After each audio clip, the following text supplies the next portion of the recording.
Hello, my gorgeous group ones. Welcome to your reading. If you chose the energy of group one, the thumbnail image of group one, the number one, then welcome to your reading. Today we're going to be going over what makes you so attractive / why do people gravitate towards you. Now, when I was sitting here before starting the reading, gathering my bearings, I was thinking it would be cute to do a reading about why do men gravitate towards you. But I guess what makes you attractive generally. So you could also use this reading as why do men gravitate towards you. I was like, why does your crush like you? I mean, that's probably going to be a separate reading. Honestly, I'm going to do that after this one because I think that's like a specific thing when it comes to why people like you romantically versus platonically. This reading is going to be about what makes you attractive. Why do men, I guess, gravitate towards you? We're going to get into why your crush likes you in a different reading, okay? So just keep that in mind. I should do what those people do. If this reading gets to 300 likes, I'll do the reading about why does your crush like you, which is very funny. Okay. Already we're getting a lot of stuff, and I don't mean your crush, spirit. I mean what makes them so. Okay, so I guess we're gonna do that. No, we're doing what makes you attractive. Why do men, whatever, gravitate towards you? Okay. I'm hearing. Okay, so before this reading, I should say, I was working and I had like one earbud in, and I was hearing, "I'm feeling sexy and free, like glitter's raining on me. You're like a shot of pure gold. I think I'm about to explode. I can taste potential like a cloud of smoke in the air. Now I'm bleeding like I'm running 'cause you're taking me there. Don't you know? I think I'm da-da-da-da." I'm trying to remember the name of that song. Let my world is alright. Let this be the best I ever known. Dirty dancing in the Domino by Jessie J. That song was playing. So what makes you attractive is the way that you're so sexy and free. And I think you make the people that are around you feel like glitter is raining on them, Or maybe you just shine. You're a star, essentially. You know how if there were no stars in the sky, the night sky would be so bleak and dark. It would just be like, a dark blue, kind of black thing. But the stars add like some texture, some character, some sparkle, some bedazzling. It adds character. Okay, so you have like a lot of character, personality, chutzpah. And I do believe you're sexy and free. Now, you know what I'm going to do? Personality is why people like you. I'm going to put on these. I don't know if they help, but maybe the sound will be more concentrated if I use my headphones. Hopefully they help. Because now the heater wants to be going off in the other room. How rude. So yeah, that song was coming through. You can taste potential like a cloud of smoke in the air. Now I'm breathing like I'm running because you're taking me there. So something about you gets you like hot and bothered, hot and heavy, breathing heavy, thirsty vibes. Okay, so that's what makes you so attractive. You're already coming through sexy and free. Okay, but the two cards that I can see right now that's turned over facing me is the King of Cups. And then we also have the Six of Swords. So there's something here about your energy being very healing. I do believe there's something about you that lets people move on from things. It's kind of giving me how you could be having the worst day ever, and then you link up with your best friend, or you see someone, or you're around someone, and their energy makes you completely forget about what you may have been upset or crying about. Some people have that effect where they kind of like, I don't think they numb it, but they kind of like get you out of your head for a while, like a star. It's kind of like how when we're sad as people, we listen to music or we watch TV. It's giving escapism. You kind of give people that. And that is what makes you attractive as well, besides your looks, okay?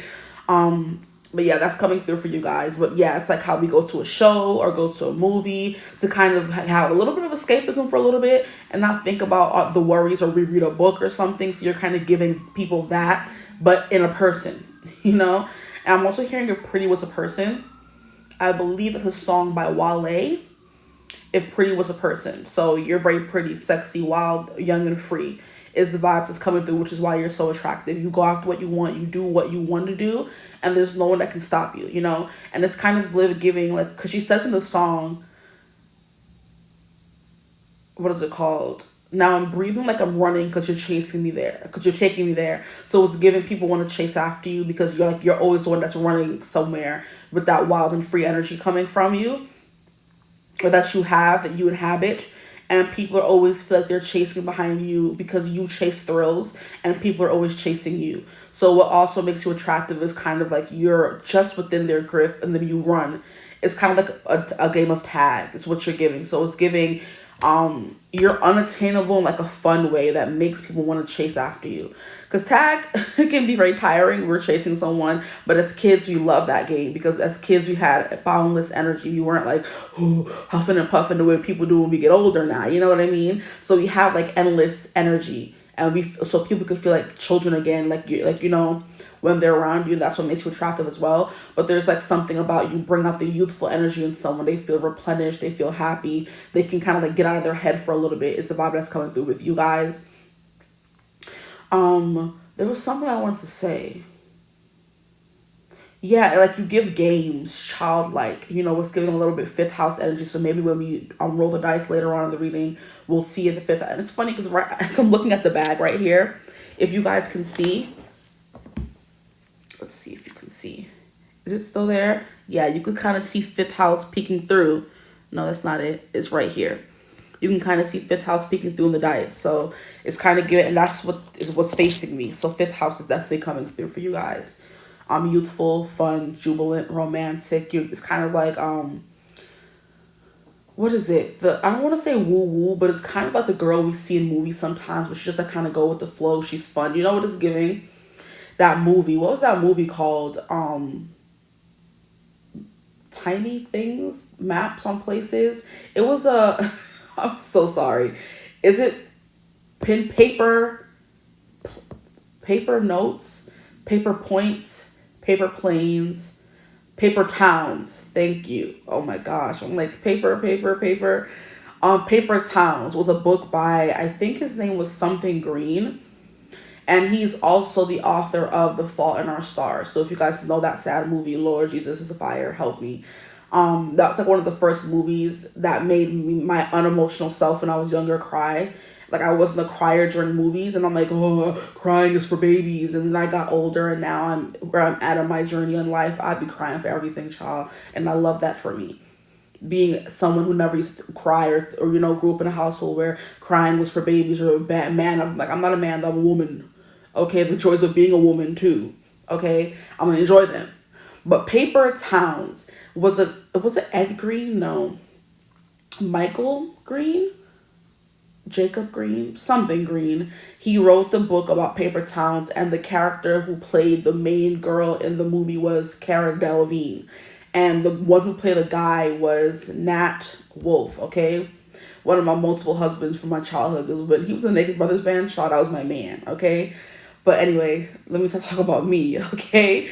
Something about you is also attractive is you kind of like I said, make people forget, and you change the subject, and you go from topic to topic, and kind of like they get lost in your storytelling or your personality or your energy, okay? But back to the movie, she was like very carefree. I want to leave this town, explore everywhere. A small town living is not for me. And Nat Wolff's character really liked her. And she kind of like disappeared one day, and he thought that she was leaving like paper trails in every little town that they were like she was going to because she wanted to be followed. Unbeknownst to him, at the end of the movie when he actually finds her, she's like, bro, I was not leaving no hints and clues. You made up that in your head. I did not want to be found or chased. I don't want to be with you. And it was just like, yo, that man, like his name was coming through, but he was so rude. Like the books and movies he writes are rude. I'm like, what do you mean? Like, why? And the thing is, they're for kids. They're for children. These are for teenagers. Why are you writing books that have us like let us down in such a way? You know what I mean? You built this up so high. He goes on this road trip with all his friends, and they're going from town to town, picking up on little hints, trying to follow where she went. And I think the thing is she left the map behind. And he thought she left the map behind because she wanted him to find her in every town she went. And she would put like, what do you call those things? Push things, thumbtacks, but like the ones that pinpoint where you're going. So pins, I guess you could say, on every town she was going to. And he thought, oh, she wants me to follow her. So he literally took his friends and went on a road trip around the continental USA following this girl. And by the time he found her at the end, she was like, boy, really? Ain't nobody told you I did not want to be followed? Like, what are you doing? What are you talking about? Like, it was really crazy to me. You know what I mean? But that's what's coming through for you guys. You're that girl that left the town, small town living wasn't for her. Her energy, her essence was really too big for a small town. She wanted to experience everything. You know what I mean? And the guy, the quiet guy, like wanted to go after her, the popular girl, but I don't think she was that popular, but you know what I mean. And Cara Delevingne in real life does give off that don't give any F's kind of vibes, you know, just goes with the flow. And I do believe recently she went through like a addiction phase where she was like really stuck on some kind of drug. I believe it was. She was losing so much weight. She was kind of, you know, turning into like a, what do they call it? An addict, I guess you could say. And then she like went to some award show, was it the Oscars or something, looking so much healthier, so much better. So we love that for her. Okay, give her a little clap for coming back, because that's hard to do. But her personality in real life was very fun loving, very, you know, girl next door, very much relatable vibes. Like, yeah, she's a celebrity, yeah, she's a model, but her energy is like so fun and everybody wants to be her friend. It's the kind of vibe you guys are giving off, and that's why everybody wants to be around you, because when they're around you, they forget about all their troubles, their woes for a while. Now, the next card we have is Queen of Wands. Yeah, I do think this is giving beauty queen as well. You are very attractive, okay, physically.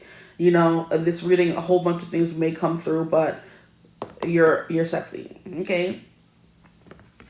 And why does that one little tidbit come through for just one random reading? It's like, who's sexy? I'm sexy. Who's sexy? I'm sexy. Who's sexy? I'm sexy. I'm sexy. Let's go. Like, you could big yourself up like that. And people are like, yeah, that's the kind of person I want to be around. Good vibes all day, every day. She's bigging up herself and everyone else around her. And I'm sorry if I'm using like she, her pronouns. That's just how I kind of channel, honestly. As a female, it's, you know, but I mean everybody is included in this, okay? He's so young, wild, and free. He's so carefree, you know? He is like, everybody just want to be his friend. You know what I mean? What else is coming through? Queen of Wands is also a really good girl boss. You know, she's going to tell you what to do. It's giving head honcho.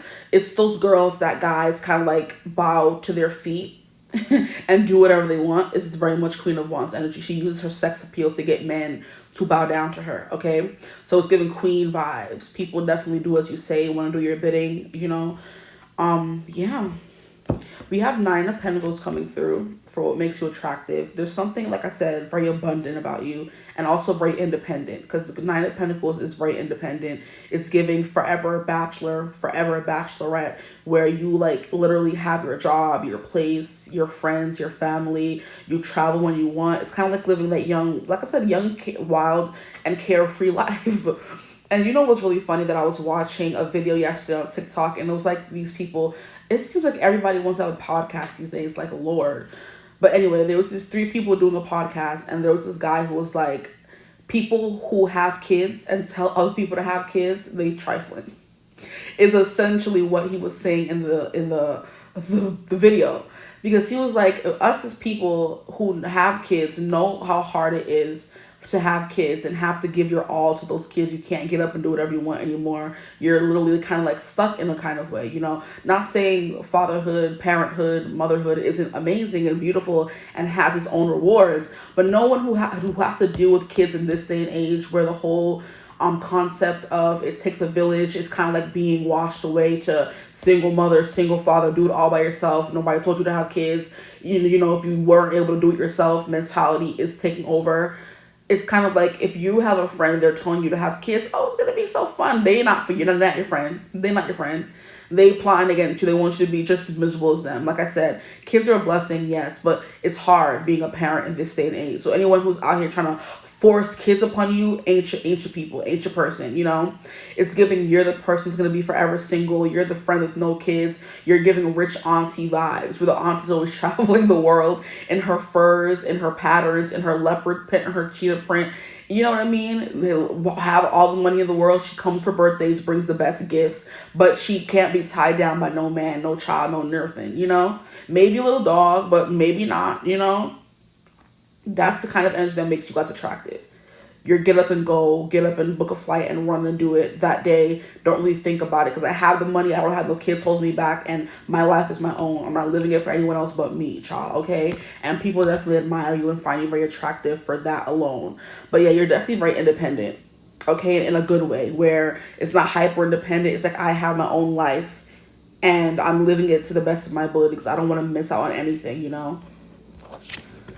Then we have Seven of Cups. Yes, there's something about you that gives like very abundant. You have options. You're not like desperate for anything or anyone. You know, like I have my own coin with Nine of Pentacles. I travel whenever I want. If I want a man, I can have one. But if I don't want one, I don't want one. I won't have one. Like I have my pick of the litter. Essentially, it's kind of like life is your oyster kind of vibes that makes you very attractive. And I do believe that it's a very attractive energy because me just explaining, I'm like, hey, I want to be this person's friend. You know what I mean? You're never seeing them tied down for too long. This is the friend that if a man ain't treating her right, she's leaving.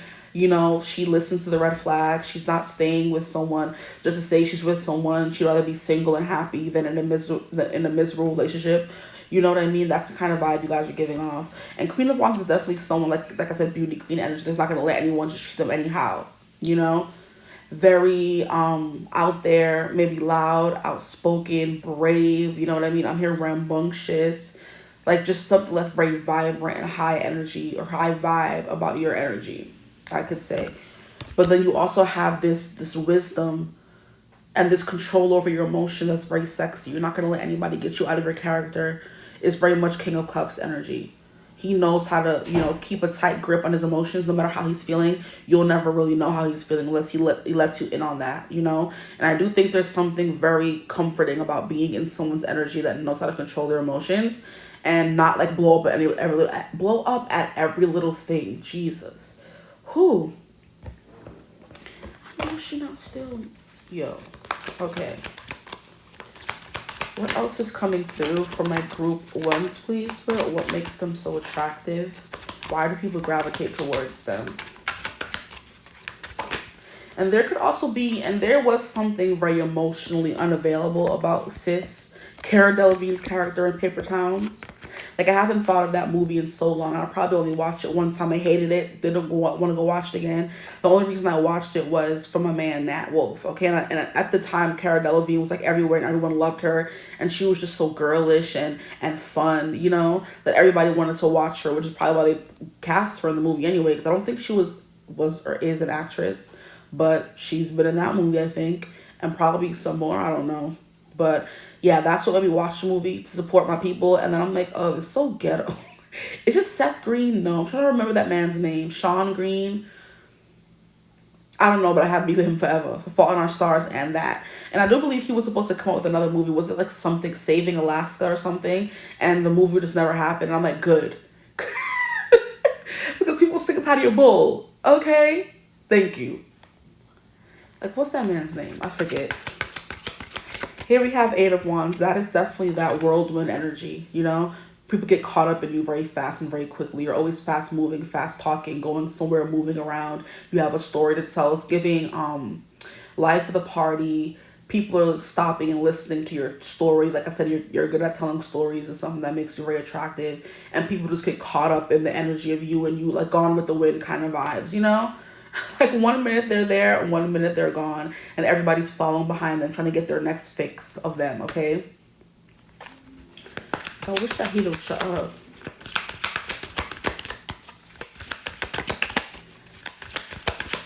So annoying. It's not even that cold outside. Ugh. We have Four of Cups. These are a lot of cards. I'm going to put some back. Or most, all of them back. We're going to put all of them back. Yeah, these are way too many. Relax.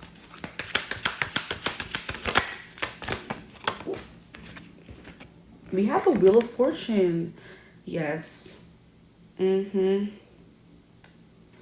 something very intoxicating about you and your energy and just who you are as a person. Because then we have the Two of Wands coming through as well. So I'm hearing that song from The Wiz. Come on and ease on down the road. Don't you carry nothing that might be a load. Come on, ease on down the road. Cause there may be times when you Think you lost your mind, and the steps you're taking leave you 3, 4 steps behind. Though I know the road we're walking may be lonely sometimes, you just stick with us and you'll be just fine. Ease on down the road. It's kind of like that is giving me, and it's funny how there's like a similar song in Wicked where the character for, like, I think it's Fiyero, he's like dancing through life where he's not worried about anything, nothing's holding him back or tying him down. You're just living a very unserious existence is the vibe that's coming through for you guys, okay? Whether you consider yourself serious or not, what makes you attractive is your unseriousness that people get from you.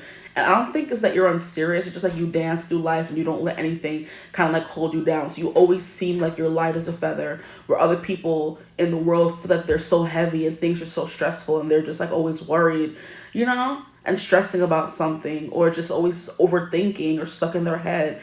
And you're just kind of like, calm, let's go. What is that? There was like a meme going around, or a sound bite that was going on social media. Come on, let's dance. Let's dance. Like, get on up here. I think it was Emma Stone. Is it Emma Stone? Or Emma something. She was MJ in Andrew Garfield's. I don't think she was MJ actually. I think she was a different character, but she was his love interest in his Spider-Man movies, okay? Her name is Emma something. I don't think it's Stone. Or it could be. I think it could be Emma Stone. She was accepting an award and she was like, get on up here. Let's dance. Let's dance. And that became like a soundbite that got really popular on Instagram and TikTok. And that's just your energy. Like, don't sit there and sulk. Let's dance. You know, let's be happy. You know, don't worry. Be happy kind of energy. And where's that from? I think that's from Full House. Michelle's character. How she would like come to Uncle Jesse sometimes and be like, don't worry, be happy. But of course the saying didn't originate from her. It's the saying, don't worry, be happy. It's kind of your vibe. And people are like, oh, I can get used to this. You know what I mean? And then when it's time for you to leave, they're like, no, don't leave me. You know? But Two of Wands, always on the move, always traveling. You're always thinking of the world as you're looking at the world as a glass half full mentality instead of glass half empty, okay? So just we're getting very optimistic. Some of you could be Sagittarius is coming through here, but I do think that's the vibe that's coming through for you guys. You're always traveling, you're always exploring new things. You can't stay one place for long, and I do believe the Six of Swords does give that energy as well. Traveling, kind of like getting over things very quickly, or helping people get over things very quickly, because the thing about the Six of Swords is it's moving on from troubled waters into more calm waters. So people come to you troubled and they leave calm, okay? And that's very attractive about you. Your hair is also coming through, it's very attractive. Maybe some of you could have color in your hair, or like a texture in your hair. For men, your beard is coming through very heavily. You could have like dark hair, okay? King of Cups is Scorpio energy. Queen of Wands is, I believe it's either Leo or Sag energy. The Wheel of Fortune is all the fixed signs. So Leo coming through again, Scorpio coming through again, Aquarius, and who am I missing? I'm missing an earth sign. Taurus. Yes, I am missing an earth sign. So Taurus is coming through, and that's that very laid back, chill vibes that are coming through for you guys, okay? So let's get into it. What's the bottom of that? We have the Hierophant. Interesting. So there's something like you have like a bit of a philosopher vibe, you know?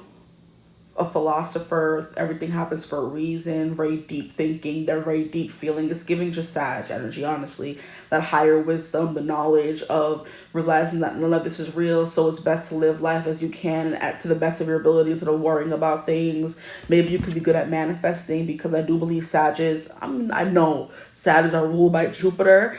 Another sign also ruled by Jupiter is Pisces, and they do get a bad rep for like ignoring reality and being very much in their head and being just like delulu in some kind of way. Okay, it's Pisces get a bad rep for that, but it's also because their domain is the 12th house, and that's exactly what that is. Dreams, the psyche, things that can't be seen, our fears, you know, stuff that we keep hidden, just things we're shameful about. That's what the Pisces is all about. So we can't blame them for wanting to escape from all that, you know, heavy energy. Okay, so there's something here about you living by a certain philosophy is what's coming through for you guys. Okay, so we're gonna get some more cards and see what else is coming through for you guys.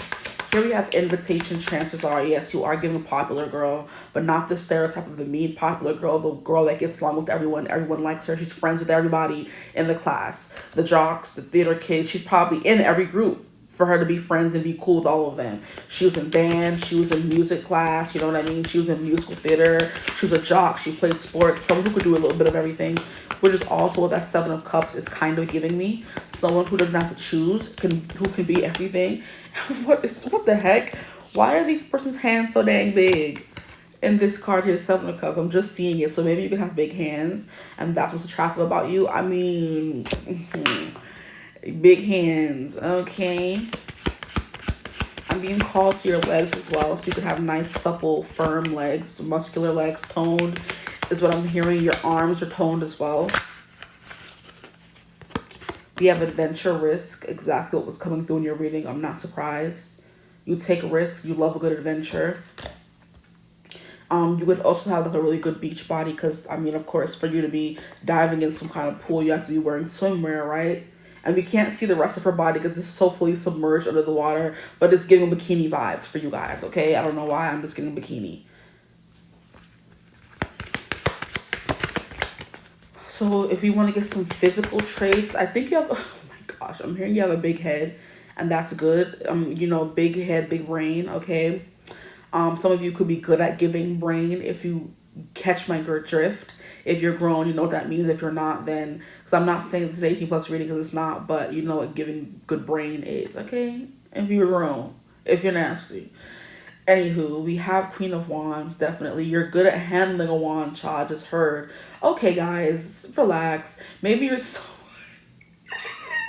Maybe you're someone who loves expressing yourself in that way. Like, I'm not getting promiscuous, but I'm just getting... People could think of you that way, but I think you just love just connecting physically with people, and you could do it in like every new place you go. You find someone, have a good time, move on. You just want to experience life to the fullest, and if that means exploring a new man every night or a new woman, is giving that. I'm not getting Playboy vibes from it or Playgirl vibes. It's just giving you indulge in that kind of thing, which is why you're so good at it. Oh gosh, why I can't stop? Let me stop. I opened Pandora's box. I'm sorry. I started mentioning it, but then it started coming through full force. Okay, relax. Whew, boy. The Wheel of Fortune is kind of giving me you can change character really well. So maybe one minute you're more chill, and the next minute you're very just like very high strung is what I'm hearing. Very high energy kind of person, and that's definitely giving what these dice are giving. You change really quickly. You change with the tides, you know? Maybe it depends on what the weather is giving outside. And that's what you'll be giving, and you know, personality wise. If it's summertime, it's giving wild. If it's giving winter time, it's giving I'm at home relaxing, okay? Or I'm somewhere where it's always warm. So you could be known for loving warm weather, or just always being out with the sun. I'm getting surfing vibes from you as well. So it's definitely giving California girl.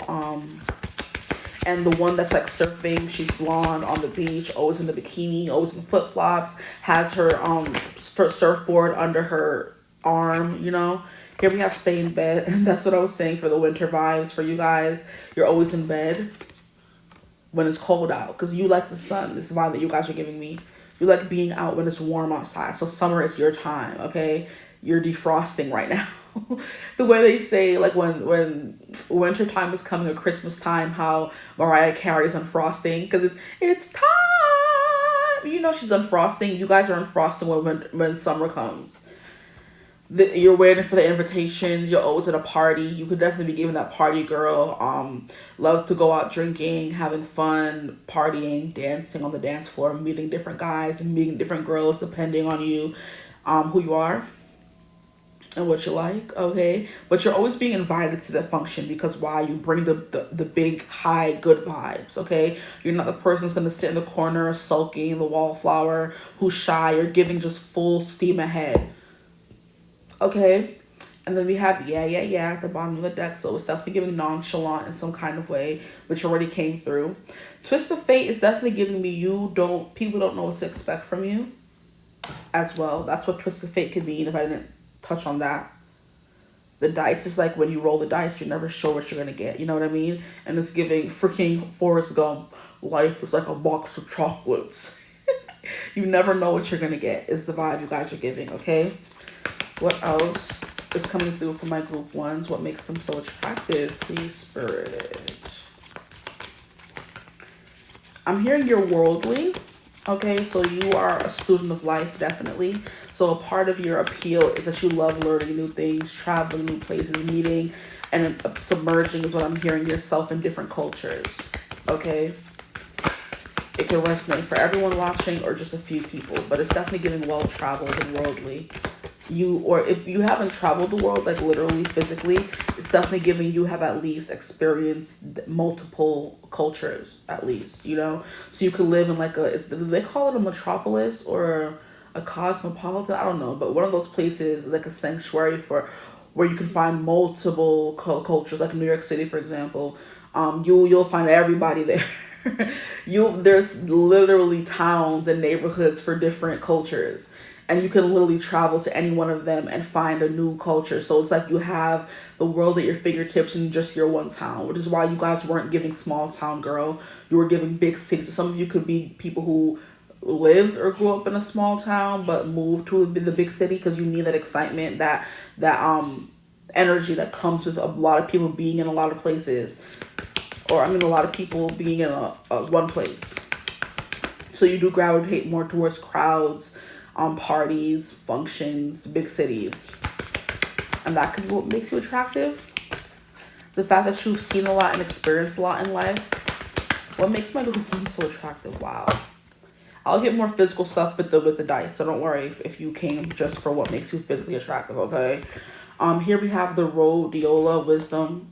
We talked about this already, so definitely your wisdom. And I think the King of Cups is definitely someone who's very wisdom, and it's for someone who's very wise, I'm sorry, and someone who's able to connect with lots of people emotionally, which definitely was a vibe coming through for you guys. And then we have passion flower, surrender. It's funny how I mentioned wallflower and you guys come out as a passion flower. So you guys are giving flower, vibrant, bright, you know, you stand out in the crowd. But then we also have like a very cool surrender. Yeah, it's definitely giving very chill, mindful, demure. Let me stop. It's not giving demure. It's giving mindful. Someone who's like very philosophical, very mindful, well-traveled. It's kind of like giving eat, pray, love journey. You may have gone through that, you know, spiritual awakening. So you are very spiritual, but you're also very high vibe. You love to have a good time. It's like you're all over the place. You check off a lot of boxes. Where most people would be just one thing, you're definitely a lot of different things. You know, I'm not, you know, so you could be like, you don't have to be like promiscuous, like I said, but you like connecting with many different people. It could be through talking, it could be through hugging, it could be through kissing, it could be through more than that, it could be through anything, but you connect with lots of people and you have that, you know, capacity to do so. Is the vibe that's coming through for you guys, okay? Now let's get into the dice and see what the dice have to say about more like physical things. I would, you know, let's get into land. What is physically attractive about my group? Ones. We have Taurus the throat. And what was I saying about you giving good brain? Oh my freaking goodness. Your throat is, I heard it's expensive. Oh my gosh. I'm also hearing it's exclusive. So everybody don't get that throat goat from you, okay? Yeah, I hate y'all. I hate y'all. Please remove yourself from my reading. But stay, but just leave. It's giving throat goat. Okay, it's giving Go 3000, which is a joke me and my best friend use for, you know. You give good brain, give good head, whatever you want to call it, okay? And I was talking about your head. You could have a nice shaped head or a misshapen head, and people find it attractive. You could have a big head, a small head. It doesn't matter. Something about your head is attractive, and what is on your head, your face and your hair. So those features, your face can be really pretty, really attractive. Some of you could actually go as far to wear crowns. Flower crowns, flower headbands, real actual jewel crowns. You just wear stuff on your head to accentuate your, like I said, your features, your hair. You wear the accessories in your hair is what I'm getting for you guys. Because in this card here, in Passion Flower, she has like a big flower on her head. It's giving accessory. In this Nine of Pentacles, we have the witch with the hat on. It's giving accessory, so you could be a big fan of hats. whether you're female or male. Then in the Queen of Wands, we have her wearing a crown, of course. And in the King of Cups, we have them wearing a crown. So there's something like very regal about you. You give off very masculine and feminine energy for you guys. Here we have Aquarius, okay?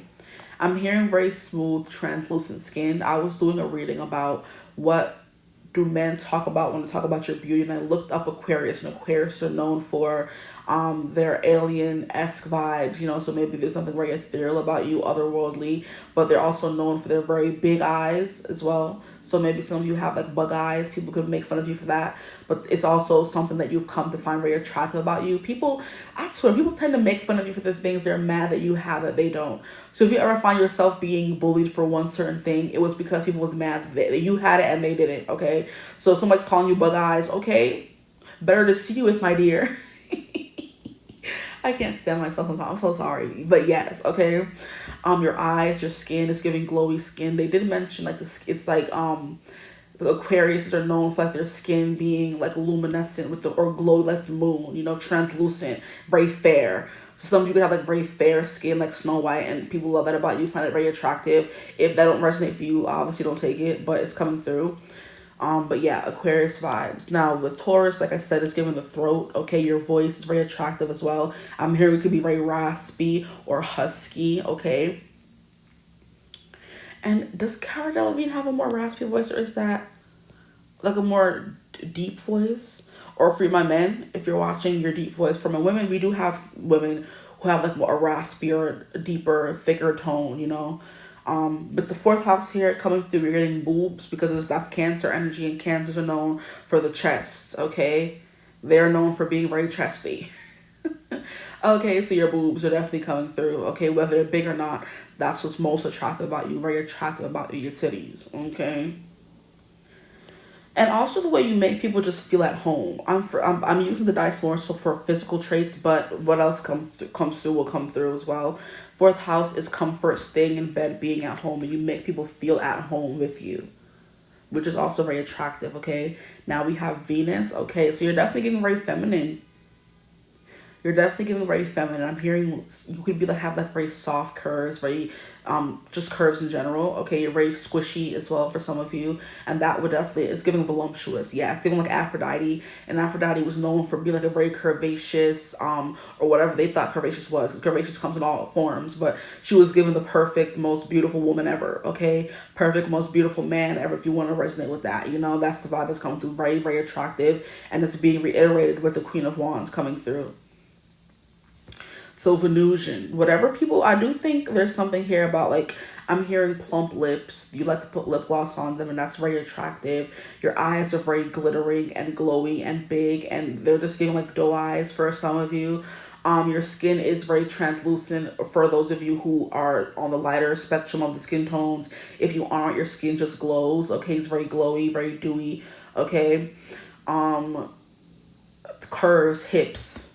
You're giving the Coke bottle shape for some of you. For others of you, you're giving very toned, okay? So you could be giving the slim thick vibes for others of you, okay? You have hips. You have a nice little trim waist is what I'm hearing. That you have like the nice toned thighs that come with the hips and the booty, okay? That's coming through as well. Then we have first house. And I do believe this has to do with like the face. First house always gives me like Aries vibes. I don't know why, it just does. So it's definitely maybe because Aries is in my first house, but it's definitely giving that. Eyebrows could be coming through as well. You have like very defined eyebrows. What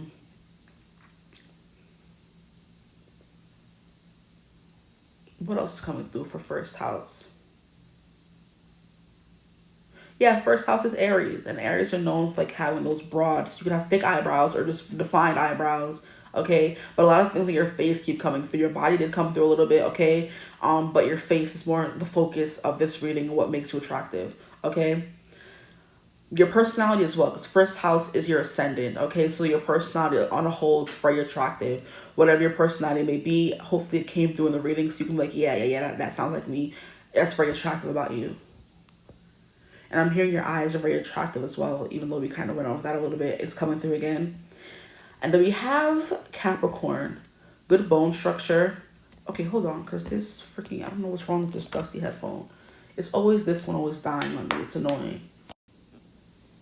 sorry, the reading stopped. See, headphone dust, yeah, like I said. But yeah. Capricorn energy is very much like serious, very stern. And I am getting like you may have like a when you get upset, you draw your eyebrows down and you get like that little wrinkle in the middle between your eyebrows. For those of you who have wrinkles, if you don't, there's just something you do sometimes when you're thinking really hard, where your eyebrows like draw close and make that little thing at the tip of your at the top of where your eyebrows meet, the middle of your forehead, essentially, you know, when you're concentrating really well. So people just really just looking at you, child, because I don't know all that. Like when you concentrate really hard, or just when you're doing something, your face, like facial features, not even features, expressions on your face. You're a very expressive person with the first house coming through as well. And it did come through a lot in your reading as well. But yeah, your expression like on your face, literally, is what's coming through with that one about where like, you draw your brows down. You know, maybe some people are really good at doing that the rock eyebrow, just one eyebrow. You have a lot of control over your facial muscles to make all sorts of expressions. Okay, that's what's coming through as being very attractive about you. But yeah, Saturn. I forgot we were on Saturn. I'm talking about first house energy. Saturn is definitely giving bone structure. You have like a very bone structure, good posture. Okay, you could be tall is what I'm hearing as well. Some of you, if it doesn't resonate for you, it doesn't resonate. But tall is coming through for some of you. Your height is attractive. Okay, whether it's short, but I'm getting tall for you guys. I'm also hearing petite. So some of you could be petite if you're feminine. For others of you, if you're masculine watching, you could be tall. If you're feminine watching, you could be tall. Okay, or above average height is what I'm getting. It's like 5'7" and above, which is giving model. So you can be model-esque. Okay. Some of you can be lanky as well, but it's funny how we have the person and their only little legs are showing, so you can have really long legs. I'm hearing Tate McRae. Her legs are just like go on for miles, child. And she's a dancer too, so some of you could be a dancer, or you have dancer legs. Okay, Capricorn. What else can we say about Capricorn? Your style could be like very sophisticated, very rich. I'm hearing you have good like food taste. You eat very expensive food. You have a good palate. That's coming through. And this fairy is definitely giving me like petite vibes. Some of you could be petite, and then some of you could be a little taller. You have a lot of people watching. Who take what resonates for you guys, please. Anything else? Is there a deck that I missed? No, I pulled from everything. I feel like I said enough for you guys. Yeah. And I love how the signs that kind of came, yeah, honestly, the signs that came through in the Wheel of Fortune are coming through in the dice. So Aquarius, Taurus, not Leo. Leo came through in other cards though. And what am I missing? Scorpio, which came through in other cards. So a very heavy energy. So it's definitely giving people who do have like sexual thoughts about y'all. They thinking about that throat, guys. Oh boy, I can never catch a break. Oh boy, this is what happens when I open Pandora's box. Okay, maybe you guys are like you tell raunchy jokes, or you like to open Pandora's box, and that's like taking a walk on the wild side of life instead of playing it safe. Okay, and that's attractive about you as well. But anyway, I'm gonna leave you reading right here. Your emotional depth is also something that's very attractive about you, which is the King of Cups coming through. As I'm looking at this, Saturn card is facing me this way, and I'm seeing the moon. So something here about your emotional depth, okay? And also, like I said, I was talking about how Aquarius are known for having, very translucent, smooth skin, like the moon. Even the moon has craters in her, so I don't understand where that came from. I forget what the summary actually said, but it did mention something here about clear, glowy skin, okay? So we're going to leave it at that. But I'm going to leave your reading right here. I hope this reading resonated. If it did, feel free to like, comment, and subscribe. I'm sorry if you heard any noise in the background. That was annoying. It annoys me too, but I can't not do a reading. At this point, it's ingrained in me. If it did resonate, like, comment, and subscribe. Join the tribe. We'd love to have you. If you would ever like to book a personal reading with me, you could always get in contact with me. Use my email in the description box below. But I hope you're having a beautiful, wonderful day whenever you're watching this reading. And as always, I will see you gorgeous people in the next one. Bye. Hello, my gorgeous group 2s. Welcome to your reading. If you chose thumbnail image 2, the number 2, the energy of group 2, however you found yourself here, welcome. Today's reading is going to be about what makes you so attractive. Why do people gravitate towards you, okay? Now, this reading, as I explained for group 1, I wanted it to kind of be like, why does your crush like you? But I feel like that's too specific for what makes you attractive reading. So we'll just have to do that separately, okay? So right now, we're going to be getting into what makes you so attractive, or why are you so attractive? Why do men, women, people... I'm hearing of all genders find you attractive. Now that part didn't come through in group 1. So there's something here about you guys could be bi, or you love, or you're pansexual, or you're just attracted to everyone. Because it's like, why do all genders find you attractive? So it's kind of like you don't discriminate. So you can be someone who's very inclusive. And that's why people find you so attractive, because you're very inclusive and you don't leave anybody out. You love everyone. Love is love. You know what I mean? That kind of energy. At the bottom of the deck, I do realize or see that you guys do have the 3 of swords. I wanted to say 3 of pentacles. So you guys are very, very friendly, if you catch my drift, okay? 3 of swords tends to lean more towards heartbreak, distress, mental turmoil, all of those things. And I feel like you do get people second guessing a lot. So maybe a lot of people have a crush on you or are in love with you, but they do not know if you like them back, or they can't get a vibe on you about how you feel about them. So it leads to like a lot of like turmoil, like distress. Does this person like me back or not? Do they love me back or not? So you are out here breaking a lot of hearts, because I do feel like because you are friendly and very inclusive, everybody falls in love with you of all genders, and you're just like maybe oblivious, or you don't care, or you just try to be inclusive, and people just end up falling in love with you. It's not your fault, honestly, but it's like you leave a trail of broken hearts behind you guys. That's what makes you attractive. Maybe you give off that unattainable kind of beauty or person or energy, and people just want more of you, and they just unintentionally fall in love with your openness, your warmth, your kindness, and you're just like, well, I ain't tell you to fall in love with me. Now I ain't never said I wanted to be with you, but that's how the cookie crumbles sometimes. So let's get into the reading. We have a lot of cards wanting to come out. I see the Queen of Wands, and I see the 6 of Wands. Yeah, so there's something. You guys are giving off popular girl. And look how the 3 of Swords want to pop out. That's wild. Okay, so if I'm taking those, I gotta take the rest, I guess. So we have Queen of Wands coming out first and foremost. So you definitely give... I'm hearing big D energy. Okay, whether you're a man or a woman, there's something about people that makes someone to gravitate towards you, because you give off an air of not superiority, but just like magnetism, where it's just like you're maybe the boss or large and in charge, and everybody kind of wants to be around that energy of the powerful person who can get whatever they want. That could be your thing as well. You could be one of those people who maybe work in a field where you get a lot of attention, or you make a lot of money, or you're seen, your face is always there, or they're the people you're the person people come to. It's giving the boss, okay? It's hard to be the bard is what I'm hearing.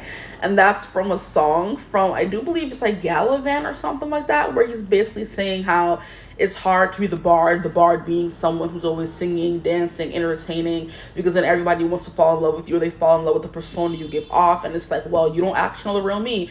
And I'm like, yes, I do. We have this deep conversation about this, and that. And it's like, yeah, we may have connected on some things, but it doesn't mean you know me. It's kind of like when we see a celebrity and we think we know everything about them just on the brief glimpses we get of them in interviews or in the songs we hear or the movies we see.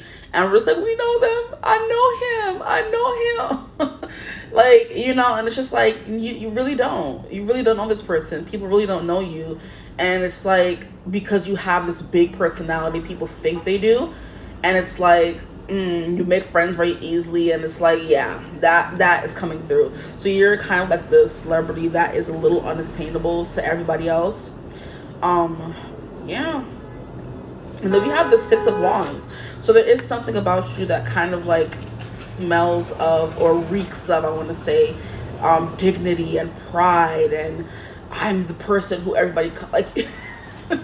I don't know why I'm talking like this, but this is just the vibe that I'm getting for you guys. It's just like, how can I, like, the boss of the company, the CEO, the entrepreneur, is giving kind of like big ego, big pride kind of energy. And because you take so much pride in yourself and your work, people are just like in awe of you. So you could be very creative, because we have a lot of wands coming through, and wands is the creative art, or it's like the confidence to create, the passion to create. So you guys are definitely giving creative vibes, okay? So the art that you create, people think they know you based on the art, whatever the art form may be, your medium may be, and you're just like, but you really don't. And my arms is, I mean, my hands are ashy. That's crazy. Maybe you don't really care how you look, but you know, you know what it's giving me. It's giving me the devil may care rogue kind of guy who, there's like certain men who could just be ashy and stink. Let me stop. I'm so sorry. Those two together do not go together. But someone who just, you would look at them and say, why do all the women like you? This could be men speaking or something. You know how like when there's that one girl every guy likes, and that one guy every girl likes, or that one person everyone likes. You're just like, what is so special about them? Your hairline's uneven. You look dusty. And it's like giving that kind of energy essentially. But it's like you could do whatever you want, say whatever you want, act however you want. You're going to have people like fawning over you. You know what I mean? Don't take that don't get a big head about that. Relax now. I don't like that. But it's your ego, the pride you take in your work, you know, and who you are and what you create that makes you very attractive, okay? Yeah, Six of Wands is also giving me like a lot of followers. So you have a lot of followers. Why do I feel like I'm hearing someone behind me? So people could like follow you. You could have like stalkers or something. Like you just have that kind of energy. Some people have it. It's giving like the X factor. Why there are many talented people in the world who could sing their hearts out, act their hearts out, you know what I mean, write their hearts out, but there's only a select few that end up becoming like astronomically famous and a household name. You guys are giving the household name to the regular, you know, C, D, B list celebrity. You're giving A-list celeb, and everybody wants to be in your energy and everybody wants to be around you, and that's what makes you very attractive. You have the heart of the masses, you know. And that Queen of Wands is basically what I was saying. I did want to say, if you guys recall to group one, you could watch group one, because for whatever reason, the cards for group one kind of like flipped over from this deck. And I'm like, wait, no, I was like, I'll take them. Let's see what they are. And they were all the cards from group one. So I'm like, nah, we're getting new cards for this group. Stop playing in my face. So yeah, there's that coming through. So you can be called a group one. And the Queen of Wands did come through in group one. So yeah, there's something here about people will crawl to you, bow to you, do your bidding kind of energy. And it's just the vibe. Some people have that BD energy where it's like, I could just tell that person is slinging, okay? I could tell that person is juice, you know? I'm hearing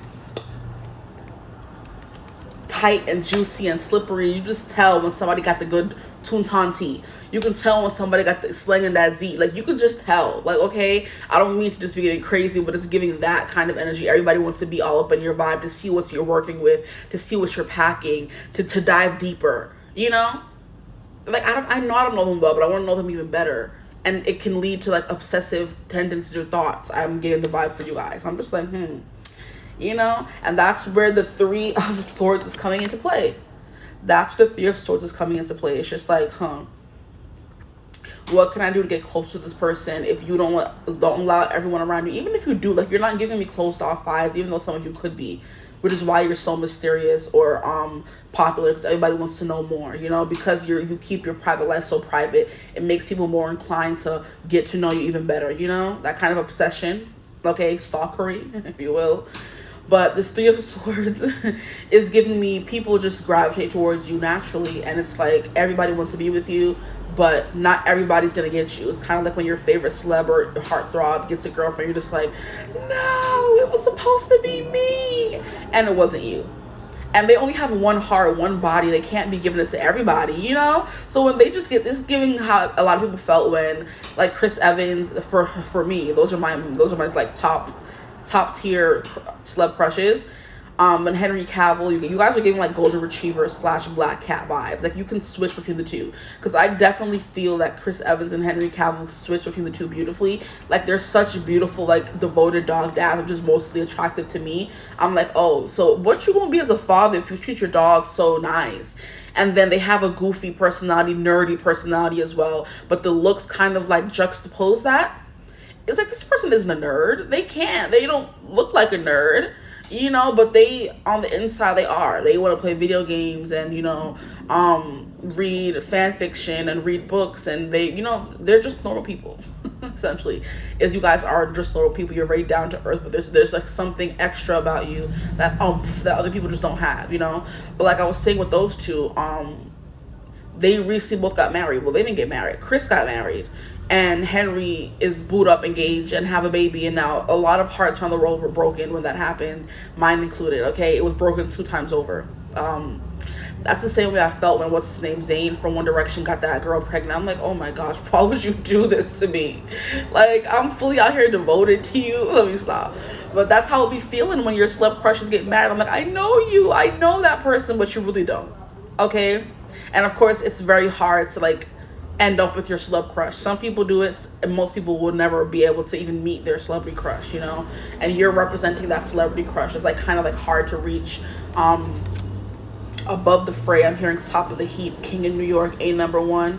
You know, these vagabond shoes are dying to stray. We have the 3 of Wands, okay? So it's definitely giving here something about you expanding your energy and going after your goals and going after your dreams, having the courage to do so, you know? And it's funny because on my way to work, I was reading an article about, I think his name is Cian Durcott. I'm not 100% sure how to pronounce that man's name, okay? But it's CIANDURCOT. I realized that I've been listening, or I do listen to a lot of his music, and I love all of his music, but I never took the time to deep dive the way I do when I get obsessive about my celebrity crushes, you know? I'm like, who are you? Where were you born? I need to know everything about you. I never did that deep dive with him, so I looked him up, and I saw an interview that he did, where he was like, there's something that, oh my gosh, that separates the people who make it from the people who don't. The people who have endless, you know, drive and perseverance, and you don't give up because you believe in yourself so wholeheartedly. That is what kind of kept him going in the times that he didn't think he would ever be someone that was big. Because he was talking about working with Ed Sheeran. He was talking about working with Dermot Kennedy, which I love. I love Ed Sheeran too. Those are my men. Oh, their music slays me every time. Get into them if you don't know about them, please. If you're feeling down or blue, or just you're into that raspy tone that Ed has, that Dermo has, that if you listen to Cian, CIAN, he has as well. I know it's a specific way that Irish people pronounce that name, but I can't think of it right now, so I'm just not going to stress on it or dwell on it, okay? But yeah, he was talking work with the Jonas Brothers, SZA, and he was just like, he came from very humble beginnings, but he also, I believe, experienced domestic abuse at the hands of his father, and he had to go to court for it. And he was talking about how for a long time he didn't feel proud to call himself Irish, because there's something here about Ireland that's like very patriotic. I swear I'm hearing things. Don't do that. If somebody in here, it's time for you to go. Thank you. Anyway, like for real, get up out of here. Because the floorboards are creaking, but nobody's here. I'm the only person that's supposed to be here. Okay? He was like, he wasn't proud to be Irish because when all those things were happening to him, his father, I think, was beating on him and his mother and his older brother. No one was like saying anything or helping them. And the political system in Ireland was like very patriarch focused. So like the father's always right, and I guess he could do whatever he want because he's the father. And he's like, I just didn't feel proud to call myself Irish, but now I do, and I'm glad that I've reached this point in my life. And I think his new album, or I don't know how new it is, but his newest album, Victory, was about how getting through all those things helped him become the person he is today, and how he's so proud of his mother, because he asked her, how are you able to keep pushing? How are you able to have nothing at all, no money at all, and still be able to raise us? And she's like, it was like just not giving up. I had no choice but to find a way, you know? And that's the kind of vibe you guys are giving. You have no choice, or you have no choice, or you make it that you don't have a choice but to follow your dreams and go after what you want. You believe and back yourself 100%. Now, I was also, well, I am at work, but earlier when I first came to work, or earlier, I'll just keep it at that. One of my bosses, I was going to get something like, signed by him. And like he was like having a foot problem at the beginning of the week. And one of my other coworkers was like, he fractured his toe. And I'm like, how the heck do you fracture a toe? But it was in pain. And he was walking around with a cane. And I'm like, it's just in one toe. And gout crossed my mind. And I'm like, he probably has gout. It ain't nothing about no fractured toe. Because if you fractured a toe, you would know exactly when it happened. And he's like an older man. So it's like you'll know what happened. If you twisted your foot the wrong way, you'll know what happened to make that toe act that way. He was like, I don't know what happened. And I'm like, I was thinking about back to an episode of Everybody Hates Chris, where his father, Lou, Julius ended up with gout, and it's because he was eating too much like fatty foods or bad foods for him.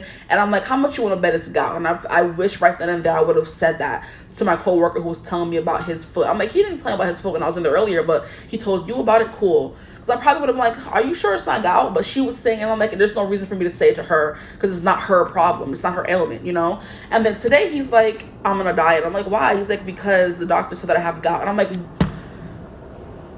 well, no, you don't. He's like, yes, I do. I'm like, no, you don't. Like, my coworker was telling me that you had a foot problem. Why did gout cross my mind? That's not something that has ever come up again in my lifetime since I watched Everybody Hates Chris, like probably 10 or something years ago, more than 10 years ago. And I'm like, why did it cross my mind that you had gout? And I should have told Janice when I said it, and you probably won't believe. He's like, why wouldn't I believe him? Like, because some people be skeptical about certain things, people knowing certain things. He's like, no, you have to believe in yourself more. I'm like, I do believe in myself. It's people that may not believe in me, you know. And I'm like, that's what with the vibe you guys are giving off. I'm like, I do believe in myself.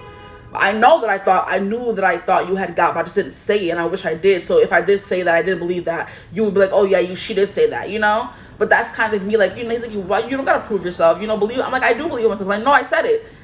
And I'm like, you know, that's the kind of vibe you guys are getting. Okay, I'm done going on tangents and going on side stories, but my side quests lead to the overall quest, okay? And you guys could definitely be a little bit nerdy, but you're like the nerd, the popular nerd, or the socially acceptable nerd, you know?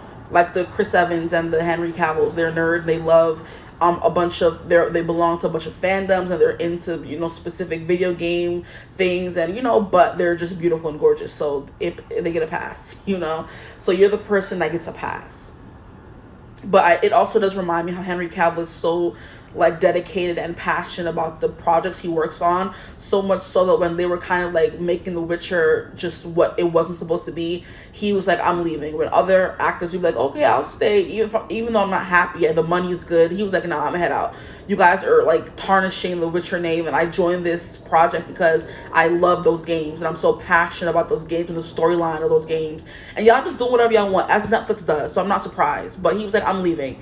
And he dang sure got up and left the project, you know. That's the kind of drive you have. You stick to your guns, you know. You have like a I like to call them like a coat of arms. It's like some families have a specific saying in Latin that translates to never give up, or seize the day, you know what I mean? Stuff like that. Carpe diem, and, you know, I came, I saw, I conquered. Those like coat of arm quotes from like maybe families who have those things. And that's the kind of energy you guys are giving, where there's a certain thing that you live by and you stand by and you are unwavering on, okay? Then we have the Strength card in reverse, and I'm feeling the need to put it upright because of what I was just talking about, you having such a strength of character and a strength of purpose. There's a lot of people in this life that don't know what they want to do, where they want to go, but you do. And you're one of those people that makes you very attractive. Your face is giving, your back and butt is giving, because in this card here we're seeing back and butt, and you can see the butt shown through the skirt. So it's definitely giving you're packing, okay? You packing some heat, okay? In the front and in the back. I cannot. I am getting like a very muscular body structure for some of you guys here, men and women alike.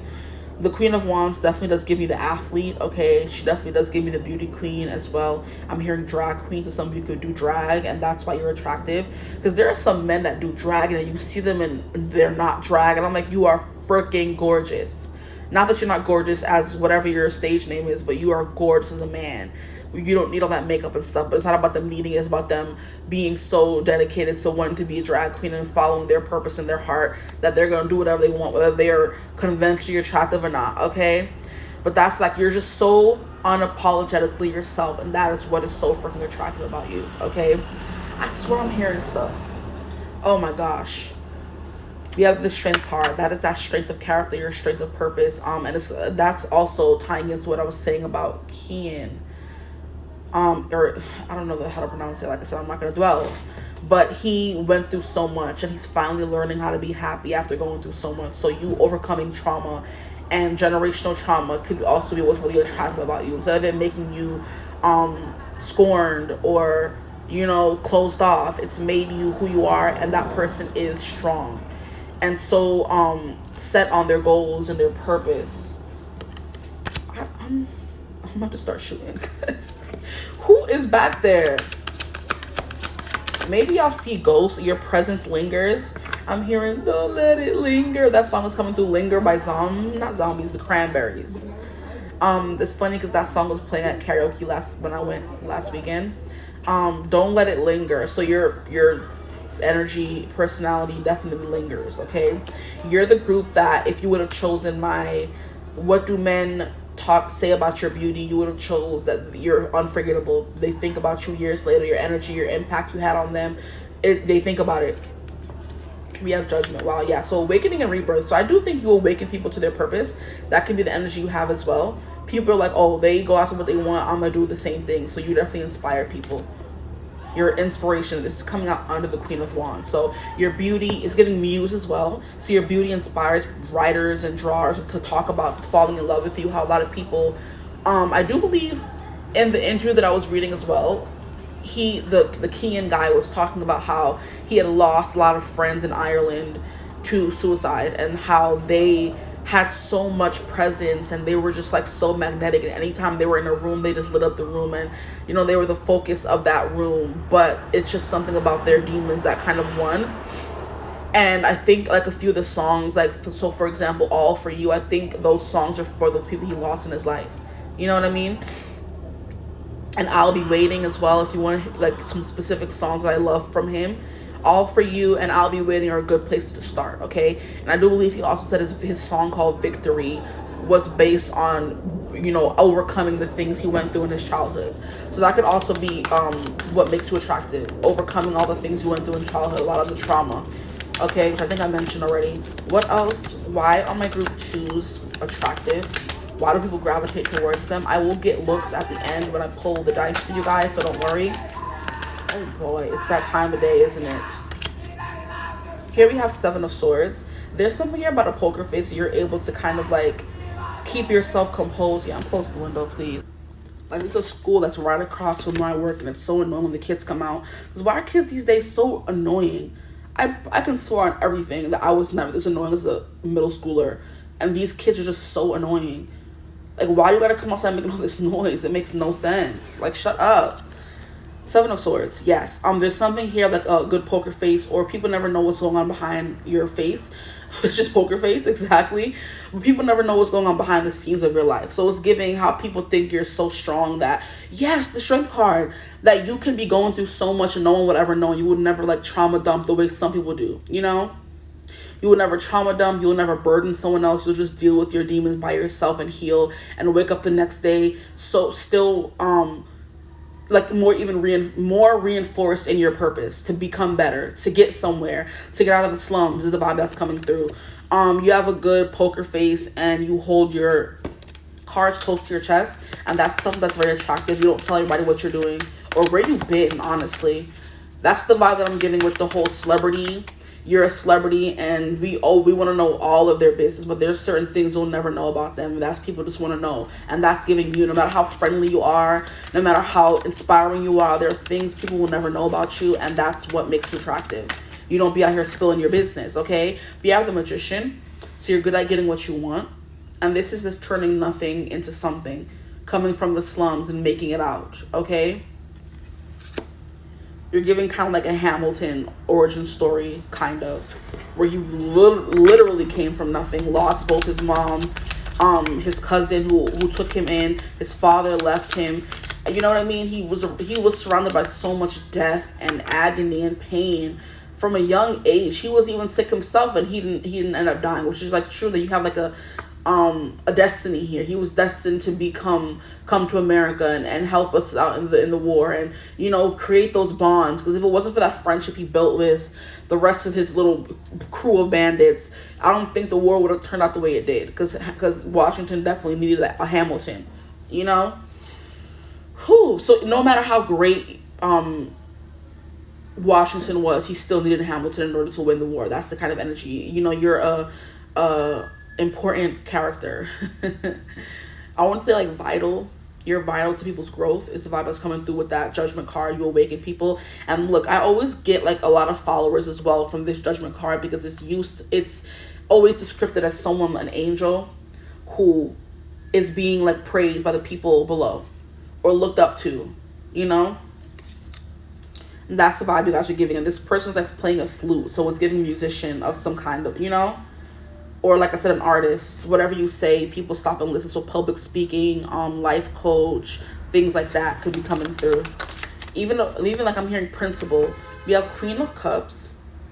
What makes you so attractive? It's your softness. Like, I don't know. There's something like hard and soft about you. It's giving, don't let it linger keeps coming through. So you're like I said, your energy lingers, your spirit lingers like far after you've gone. The impact you've made on people's life linger way after you've met them. So you could have friends you've known from childhood, and whenever they think about you, they think great, amazing things. It's never like anything bad or negative. They think, oh, that person was a great friend. They had a good impact on me. We may not know each other anymore, but there's no bad blood, you know?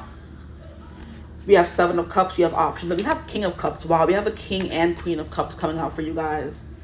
And this is both, like I said, feminine maturity and masculine maturity. And it also means that where the Queen of Cups is like more soft and understanding, compassionate, empathic. She listens to your issues and will help you solve them, you know? So that could be a thing you guys have, so that makes you attractive. You're a problem solver, you're a helper, you know? Or it's giving like healer vibes here, intuition, because I keep hearing things, and you guys could hear things and see things as well, and that's what makes you different from everyone else, you know, because maybe you're passionately, and I'm hearing unscrupulous. I think that's a word, scrupulous, unscrupulous, or something like that. Unscrupulous, one of those, whatever. That you are going after a career in spirituality, and that's not easy. That's not, you know, the easy route to go, because you're gonna have to deal with a lot of people's traumas after coming out of your own, you know? It's kind of like a therapist sitting there every day listening to people will go through or what they went through as a child, and it's kind of like bringing up energies or memories for them, but they're still doing it because they want to heal the world, you know, kind of vibe. That's what you're giving. And then we have the King of Cups, where you have a poker face so good that people don't know if you're judging them or not, which is why it's so hard for people to tell if you like them or not, which is what was coming through in the beginning of the reading with the heartbreaker energy, okay? The Strength card is being clarified by the King of Cups, so there's something here about the King of Cups being like your strongest character asset, or characteristic, I should say. Your strength of character, your, I'm hearing fortitude. I keep hearing scrupulous. I believe that's a word. I don't know if I'm pronouncing it properly, you know? Some of you could be a little scrappy as well. But when it comes to looks, you have like really nice legs. Legs are being accentuated here. Your face, your eyebrows, your ears, your nose, your lips, all of that is coming through.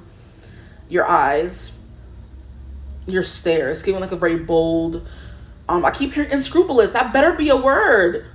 That better be a word. I'm gonna look it up.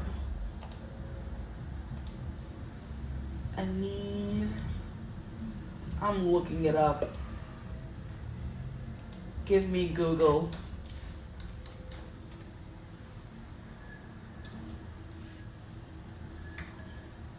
Yes, unscrupulous. What does that mean?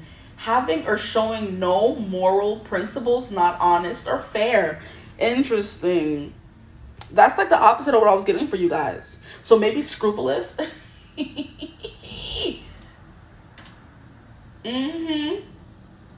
Diligent, thorough, and extremely attentive to details. That other one was not. I mean, maybe you guys do have like a very by any means necessary vibe about you, but I'm not getting, it's like, you know, you don't do any harm. It's like do no harm but take no ish kind of energy, you know? I'm not getting you out here and have no morals or vibes. I spent a whole section of this reading talking about your morals and values.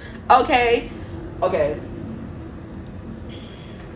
Maybe it's inscrutable that was trying to come through. That's also a word. Inscrutable, impossible to understand or interpret. That makes much more sense. Yes, we'll go with that one. Yeah, hard to read or interpret. That's what was coming through with this King of Cups. He has such a control of his emotions. You'll never know what he's feeling. If he's sad, happy, wants to cry, wants to break down, you know, is having a hard time, you'll never know, okay? Now we have Seven of Cups, which also came through in group one. This definitely giving me, you have a lot of options, okay? or endeavors or creative. You have your hand in a lot of pots, okay? So you're not just someone who does one thing. You do lots of things when it comes to your creativity. So it's definitely giving manifesting generator, where you're destined to come and live life and have many different passion projects. You're meant to write, sing, act. It's giving trifecta. It's giving triple threat. We have seek a higher power. That's the vibe you guys are giving off. That's what makes you attractive. You do seek a higher power. You are very close with the divine, which is why I'm hearing stuff and hearing footsteps. Maybe you're a medium, you're a psychic medium, you're a channeler, that kind of energy. And this judgment card can also be you're very close with angels, and you interpret their messages and you give them to the collective. That could definitely be a thing as well. So it's giving like tarot reader, spiritual person, a guru, you know what I mean? It could even be a therapist. It could be someone who definitely gathers messages and brings them on. It's like I'm hearing shine the light and send it on. Okay, what time is it? Oh boy, the time just go by so fast, I tell you. Okay, shine the light and send it on. What else is coming through for my group?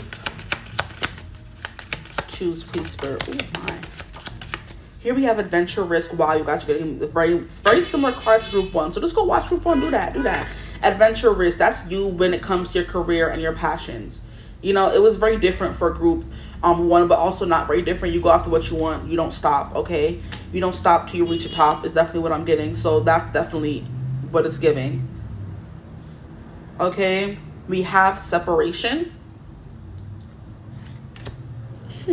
What makes you attractive? Yeah, the way you're able to separate your emotions from your interactions with people. So maybe if you don't like someone, they would never know. It's the energy that's coming through. You know, that's that poker face. Exactly. If you don't like someone, they would never know you don't like them, because you're just so good at hiding your emotions. Interesting. We have invitation, chances are it came through in group 1. Definitely the vibe. Popular kid in school. And stay in bed came through for group 1. What the heck? Interesting. So maybe this is a different facet of you that's coming through in this reading for my group 1s, y'all. Maybe some of you are coming from there, but that's crazy. Okay. I'm hearing some of you have really nice shoulders, broad shoulders. Okay. Some of you could wear braids, and people love when you wear braids in your hair. Okay. People love your RBF is what I'm getting. Or when you, because this was definitely coming through for group 1 as well. You make faces, or you're like very expressive. You know what I mean? If you don't like someone, they're going to know, but you're also coming through as inscrutable. So what's the tea? Your calves are very sexy as well. You're very muscular. I think I said that already for you guys. Or you have like a lot of like big bone, like you like have a lot of body mass is what I'm getting as well. You have stay in bed, you're very relaxed, laid back and chill. I'm here, you have a bedroom voice. Okay, relax. You have invitation, chances are you have a bedroom voice. And it's funny how, like I said, group 1's card from this deck want to fly all out. No, we're not doing that, guys. This is group 2. Thank you. Seek a higher power. I do think that people come to you to seek divinity through you is what I'm hearing as well. We have Cassandra, grace. You have a lot of grace. You carry yourself really well. I think a lot of people admire you, and a lot of people like you, and a lot of people that kind of fall in love with the idea of you is what I'm getting. That movie could be important to the book, Idea of You. It's a movie on Prime, Amazon Prime, with Anne Hathaway and Nicholas Galitzine. So your lips are definitely coming through, because his lips, I love his lips. Ooh, his lips are nice. There's some nice ones. Okay. You have good bone structure as well. We have ashwagandha, purpose. So that's what I was saying. Your purpose, your destiny, like you came here to fulfill a purpose. You're not stopping until you fulfill that purpose. Your boobs are also coming through, because there's a card here where they're just all out. And I'm probably, if you saw the strength card when I showed it earlier, yeah, they just all out, and they're very globular. They're very hefty. I'm done. I'm sorry. That's attractive. The dragon's blood, animal money. This is everything in the world. You're connected to everything. That's what I was getting with the seek a higher power. And the judgment card, you definitely are in contact with angels, your ancestors, your spirit guides, all the things that are occulty and 5DE and 5D and above is definitely the vibe that you guys are giving off, and that's very attractive, because people know they can come to you and get answers. You know, so your intelligence, your mind could be something as well, but it's giving more so emotions, empathy, compassion that you have to people. You're nice to everyone. You include everyone. You know what I mean? People feel included. I've said that already. I'm sorry. Here we have Psylocke Bin. psilocybin, commune. And this is definitely giving commune living, where everybody lives on a commune and everybody helps everyone. No, there's a doctor there, there's a midwife there, probably there's someone who cooks, there's someone who cleans, there's someone who takes care of the kids. Commune living, where everyone comes together and takes care of everyone. And that's you, exactly. You take care of everyone. So you're like definitely like giving like divine mother kind of vibes in a sexy package. Because people feel relatable to you. You relate to people in some kind of way, but there's also something that's like hard to reach, or like just you're cut above the rest, just above everyone else, but you're still relatable. You know, if that makes sense. That's attractive, because people want to believe that they're the only person that's able to get close to you, or people love the concept of being exclusive, or being close to someone who's hard to reach or hard to get to know, being with a celebrity, being friends with a celebrity. Like, yeah, that's my friend over there. Like, you know, I have connections, and all that kind of energy is definitely what's coming through. But I don't think you're like very boastful about it. You're just very prideful about all the things you've accomplished, and you've accomplished a good deal of things. But this sun and moon coming through is definitely giving masculine and feminine energy coming through for sure as well.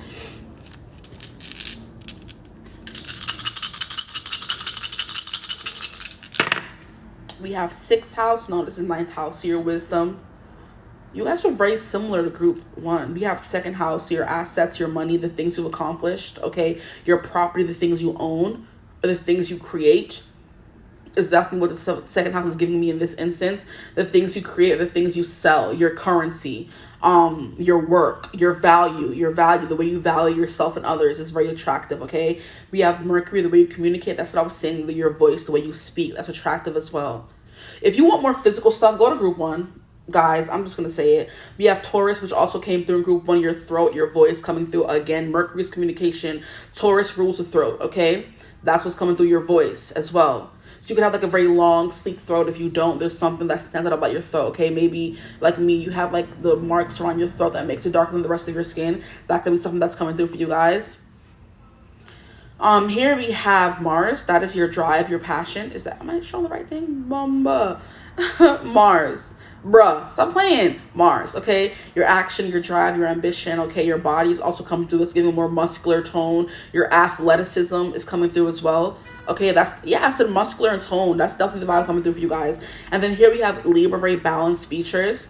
You're very aesthetically pleasing. I do feel like your aesthetic and your features like kind of like tie into each other. So maybe you're someone who's very big on undertones, and you dress for your undertones, and you know, it's like the way you dress, the way you look, kind of like grabs people's attention. You know, the way you speak grabs people's attention and holds them in your grasp. You know, so that's that magician energy coming through. There's just something about your energy. The things you cultivate, the things you make, how you speak, the way you say things, the way you put things together, that's very attractive about you. Anything else coming through? Like I said, you're very popular with the invitation. Chances are coming through. Your purpose is definitely a big thing that makes you attractive. You did come here for a reason, and you are definitely living your purpose. So that's something that's very attractive. Commune living, you take care of everyone. The titties coming through again. Wow, your boobs is coming through, and that came through for group 1 as well. Okay. Your RBF, your face, your expression, your features. And look at how in this card right here, her neck is you know, there's something about it that looks dark and has marks on it. Wow. And I said that without even looking at it. So yeah, there's something about that. You can have like marks on your neck that make you stand out. Like I'm hearing bulky, I'm hearing stocky, I'm hearing big boned, I'm hearing muscular, I'm hearing a lot. Like you could just be someone's like very like, you know, stout. Man or woman, okay, but it's just still whatever you look like, you stand out. And that's what I was saying about the whole Chris Evans thing. They're nerds. Chris Evans and Henry Cavill are more so nerds, but their attractiveness still makes them conventionally attractive despite their personalities. Your looks are definitely what gets you going somewhere in life, whether you're someone who's plus size, whether you're someone who is cis, whether you're someone who is pan, whether you're someone who is gay. It doesn't matter, you know what I mean? Maybe if you're trans, you get a pass because of how you look. Maybe some of you have like I know lighter complexions, looser textured hair, things like that get a pass. Despite whether you're black, it's giving you still get treated okay. You know, you don't really experience what other people who could be darker or, you know, less of what society deems acceptable would get treated. It's giving me how on TikTok there was this creator, I forget her name, but she was talking about how Faith, Paith, is like a plus size, like more biracial girl, and she says how yes, I do identify as black, but I do also recognize that I get treated different than other people who are fully black, because I have texturism, I have colorism, you know what I mean? And even though I am plus size, she's very beautiful, she's very gorgeous, she has the biggest eyes and the cutest lashes, and she's like chunky, and she's the cutest thing ever. And she's like, I know, even though I am supposed to be black and plus size, which are both seen as unattractive or undesirable in this day and age, I still do get treated better than people who could be darker than me, or a plus size girl who is darker than me, who doesn't have my hair. I think she's mixed, I'm not sure. I know she's not fully black, you know? And people were coming at her saying, oh, you just don't want to be associated with black people. She's like, no, I just know that I get certain passes that other people won't get. And that's you guys. You could be a nerd, but you're an attractive nerd, so you get a pass. You know what I mean? You could be someone who's plus size, but you're beautiful, so you get a pass and still get treated right. You know what I mean? Things like that is what I'm getting as well. Maybe you're someone who's like gay, but you present a man. This is what I'm describing. You're a gay man, but you dress like a straight man. You get a pass unless you tell someone you're gay. You'll never get treated differently. You know what I mean? So there's like some things you get a pass. You know. There's some things past. I'm gonna leave it at that. I can't keep, you know. There's a specific saying about it, but I definitely have to go to work after this, and I'm gonna be late, I think. So I'm trying to get out of here. There's certain things you can do that other people can't do, but you get away with it because of who you are and what you do. The sun, the way you still shine. You know what I mean? And I'm hearing Golden Hour by Jake, I believe his name is. It's the way you shine. It's your golden hour. So right now, where you are in your life, you're in your golden hour, which is why you can do whatever you want, and nobody's gonna call you out further, call you different, or call you weird. You know what I mean? Your eyes are coming through because in this dragon's blood, your blood. I do think you're more of like an energy person. People do, but you're also very attractive as well, because the eye is coming through right here. Your build is sturdy, stocky. Like I said, it's coming through. You have a feminine, but also a masculine beauty and grace about you. Because then we did also have grace, and this grace is giving Libra, Temperance back and forth, you know? So you kind of move between masculine and feminine energies, but your legs are coming through as well, because the legs are shown in this card here. So your thighs are thick is what I'm hearing as well. For others of you, they're more toned, and people love that as well. When you show leg, people do go, I'm hearing feral. And then she's also giving thick thighs in this card right here, and her body is also more so thick, but it's also very muscular as well. So you know what I'm getting at. So you're thick, but you're also a little bit muscular. You have more body, like I said, weight on you than other people do. But like just the way you carry yourself and the way you act and the way you look, you get a pass, even though you may not be what people consider desirable. Okay, I'm hearing your lips are good as well. Your lips. I'm hearing you, if you have abs, your abs. But your arms also very attractive is what I'm hearing as well. Your whole body, because look at how this person is laying in their bed and they look just like the chunkiest thing ever. So some of you could be plus size, and that's why you still get treated, you know, like a human being, but other plus size people really just don't sometimes, you know. You're the sun and the moon. I'm hearing you're the stars as well. Your feet are coming through. Your calves, which I already said. Your nose. Your nose is coming through really heavily. Some of you could have like a straight nose, and some of you could have like a more wider nose, and people love it because it's cute. Long flowy hair is coming through as well. Eyebrows, lips, nose, your facial features, the way your facial features come together, you know, is very attractive, because you are already giving heartbreaker energies. People fall in love with you very easily. Leo is coming through with the strength card, so your hair, very big, very curly hair was already coming through. But for some of you, specifically curly hair. For some of you, long, flowy hair. For some of you, blonde hair. And for others of you, like brown, light brown hair. Like the color of a lion, the lion's mane, orange. So redheads could be coming through as well. And redheads are known for their anger, their drive, their passion, so that could be coming through as well. You guys should also talk really fast and do things really fast and get things done. So you're the person who gets things done. Because Mercury did come out for you guys. And Mercury is the person who's the messenger. So the messages you give, like I said, from spirit. But like the way I was like just getting everything done. You're very diligent and get things done in a timely manner. You can see your work ethic. And that was definitely coming through with the your passion, your drive. Your work ethic is something that's very attractive as well, you know? But I think that's all that I have for you guys. So I just wanted to say that because Mercury did come through, and Mercury's all about information. You know, it's all about moving fast. It's all about social media, communication, you know, stuff like that. and that's definitely coming through heavily for you guys as well. So that's what's attractive, the way you communicate with people and the way you're able to relate to people and get people to relate to you and get people to open up to you. I think that's that King of Wands and Queen of Cups coming through as well. People open up to you very easily, and that's why they fall in love with you, because then you get deep, you know? You get deep with people, and they're just like, wow, you see me, I feel seen, you know? And that's really attractive. And I'm saying you know too much, I'm sorry. But yeah, I think that's all that I have for you guys.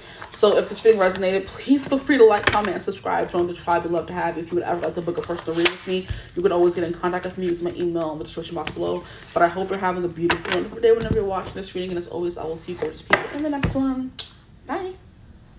Hello, my gorgeous group threes. Welcome to your reading. If you chose thumbnail image 3, then welcome. Today's reading, we're going to be getting into what makes you so attractive / why do people gravitate towards you. You're kind of getting a twofer. We're going to see what comes through in the reading, okay?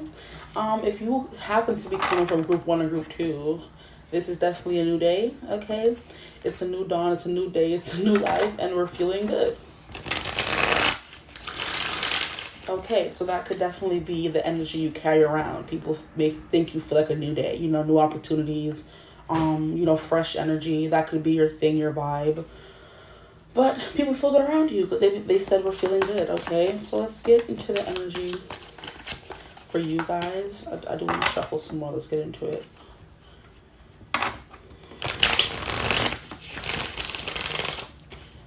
Group 3, group 3, group 3. Move it over. What makes them attractive / why do people gravitate towards them? Please, Spirit, give us all the keys. Okay. Maybe there's something here about you gossiping. I don't know. I didn't use that phrasing for the other 2 groups from what I remember. So give us all the key. That could be something you give. You give people the tea.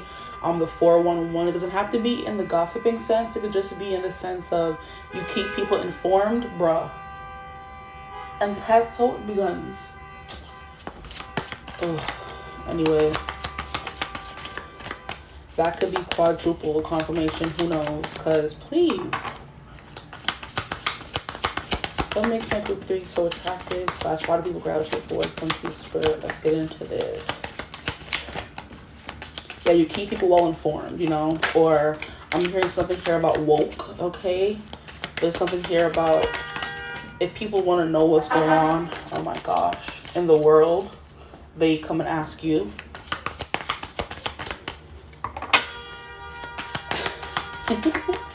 I'm hearing you, some of you are like a Yenta. I'm also seeing, for those of you who have seen the movie In the Heights, based from the play or based off the play, there's like a salon full of women, okay? And they're all just like gossiping about what's going on in the barrio. And they also have like a song about it where it's like, what's the song? It's like somebody caught somebody with somebody and they bust down the door and came with a bat. There's something about that in the song. It's just hilarious every time, but it's just giving a bunch of ladies that walk around gossiping. But yeah. Got a lot of cards. Let's get into it. So the only card that kind of flipped over from these cards that flew out is the Ace of Cups. Okay. So there's something like very endearing about you. There's something very open about you. There's something very watery about you. I'm hearing glue. So maybe you keep people together or you're the people. Yeah, that's the kind of thing that's coming through here. And when I mean gossip, I don't mean a bad thing. You know, gossiping is like a natural thing, telling people what's going on in the collective, what's going on in the world, what's going on in the neighborhood, because people need to stay informed, especially since things are crazy out here. So if something goes down in the building, you're the person everybody knows is going to have the information. You're kind of like the glue that keeps everyone together. Everyone knows you, but they don't know each other. They just know. So it's kind of like that person in your neighborhood or in your building that knows everybody, you know, or everyone knows them, I should say. That's kind of energy you're coming through as. The next card we have is the Fool. You guys are very much giving, it's a new dawn, it's a new day, it's a new life, and I'm feeling good. You wake up every day kind of like fresh, bright-eyed, bushy-tailed, ready to take on the world, and that's a very attractive energy. So I'm hearing go forth and conquer. That could be your energy. You wake up every day and you go forth and conquer. The Ace of Cups also does indicate loads of self-love. So you pouring into yourself first and foremost. So there's something here about you living your life for you and only you, and not being a people pleaser, okay? Or just living your life however you want to and not caring what people have to say. Because there's lots of people who care what people think about them, and they live their life according to others and for the validation of others, and they are the most miserable people in the world. I have firsthand experience with those people, okay? And it's just like, oh, what would this person say? What would they say? Oh, what would people think? Who cares? That's your energy.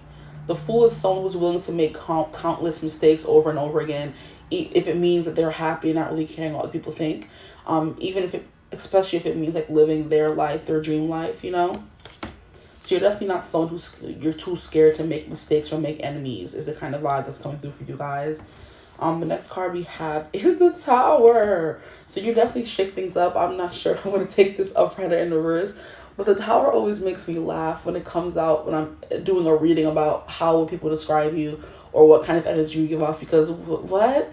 Like, the only person I could always think of when this energy comes through is the Tasmanian Devil Taz from Looney Tunes, where he would always just come through and the whole group knew him, right? That's exactly what I was speaking about earlier. The Looney Tune gang knew him, but he wasn't a part of them, because he would just come through, steal their toys, mess up their things, make a big mess and leave. That could be your kind of energy, you know what I mean? They're kind of like a hurricane or a tornado, okay? When people see you come, it's like, oh no, here she comes again. There's a specific character that's coming through, but I can't remember which show. There could be multiple characters, but there was like, can I think of one? I'm getting an episode of That's So Raven where there was like a stinky guy, not calling you stinky, but there was a guy that smelled really bad, and Raven and Chelsea would always like run away from him, but they didn't like it because he was such a nice guy. He just smelled really bad, you know? And no one wanted to tell him. And he was just like a really good, decent, kind person, but it's just like he was funky, you know what I mean? And everyone in the halls when he came by knew to run away from him, but no one actually knew who he was. So that keeps coming through. People know of you, but they don't really know you, okay? That could be because you keep things very private. But it's definitely just giving me, because maybe you could have like negative, people view you negatively. So people are like, oh yeah, here comes the troublemaker, you know, here comes the Tower coming to mess things up again, you know, here comes Taz coming to make a, you know, mess of the room and leave us to clean up the mess, you know. It's definitely giving like, I'm hearing toddler. So how toddlers wake up and they're like, you're happy to see them because they're the cutest little things, they're so small, but you know as soon as a toddler or a baby wakes up, they're bringing trouble with them. They're going to be talking, asking for stuff, dirtying up the house after you just cleaned it while they were napping, you know? So they're cute, you love them, but they're a little bit of a mess, you know? That's the energy that's coming through for y'all.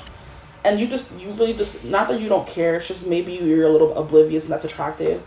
You do whatever you want, act however you want, you know, just live your life. And people are like, wow, I wish I could be that carefree, you know?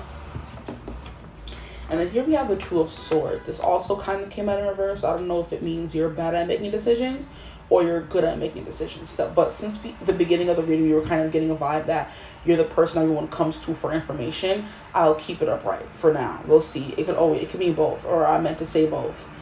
The Two of Swords is an energy of knowing which way to go, okay, but using your intuition and not what people are telling you. And I think that's kind of your thing, you know? It's like, okay, how can I explain this in like kind of chaotic but make you understand kind of way? Okay, so you're walking with your friend in the city, okay? And you guys don't know where this place is. This is the first time you've both been there. You don't have GPS, or they don't want to look at their GPS. They're just like, I think it's this way. And you're like, are you sure it's that way? They're like, no, I'm not sure, but I have a feeling it's that way. You know what I mean?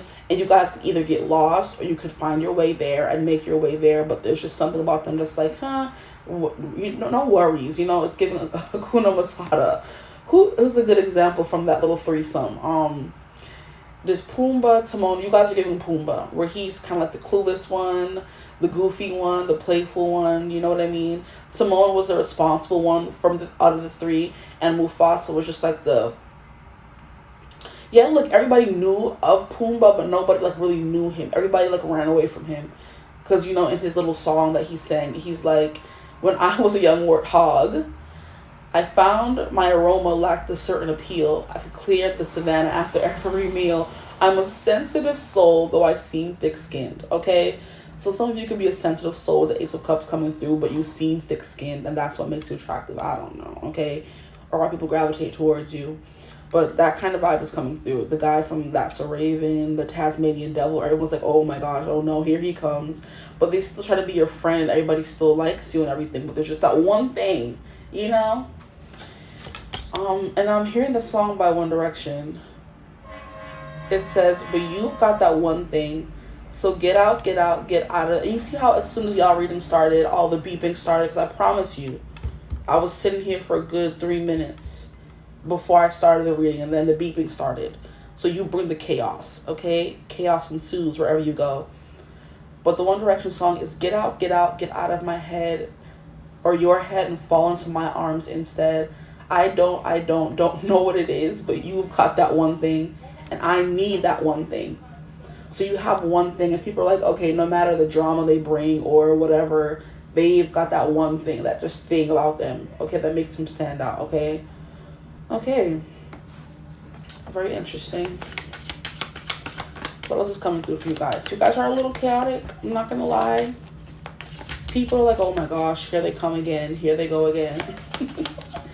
Ooh, there's a song coming through, okay. Here I go again. Just when I believe I've got myself together, you walk into the door just like you did before, and you're messing up my mind and stirring up my senses. Here you go again, looking better than a body has a right to. And then you open up your eyes and you lie those pretty lies.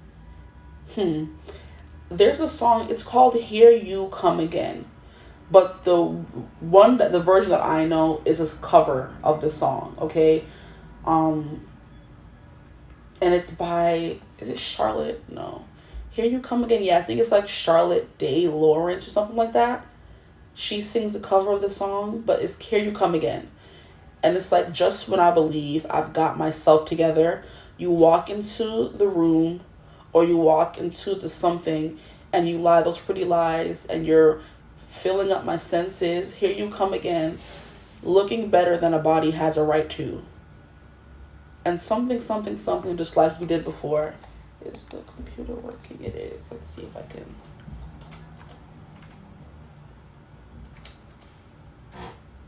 Type it in. Bruh.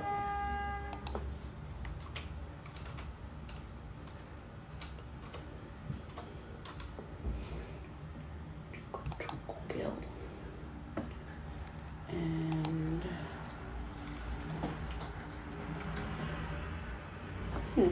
here you come again. Yes, it's a Dolly Parton song, but Charlotte Day Lawrence covered it. Let me make sure that's her name.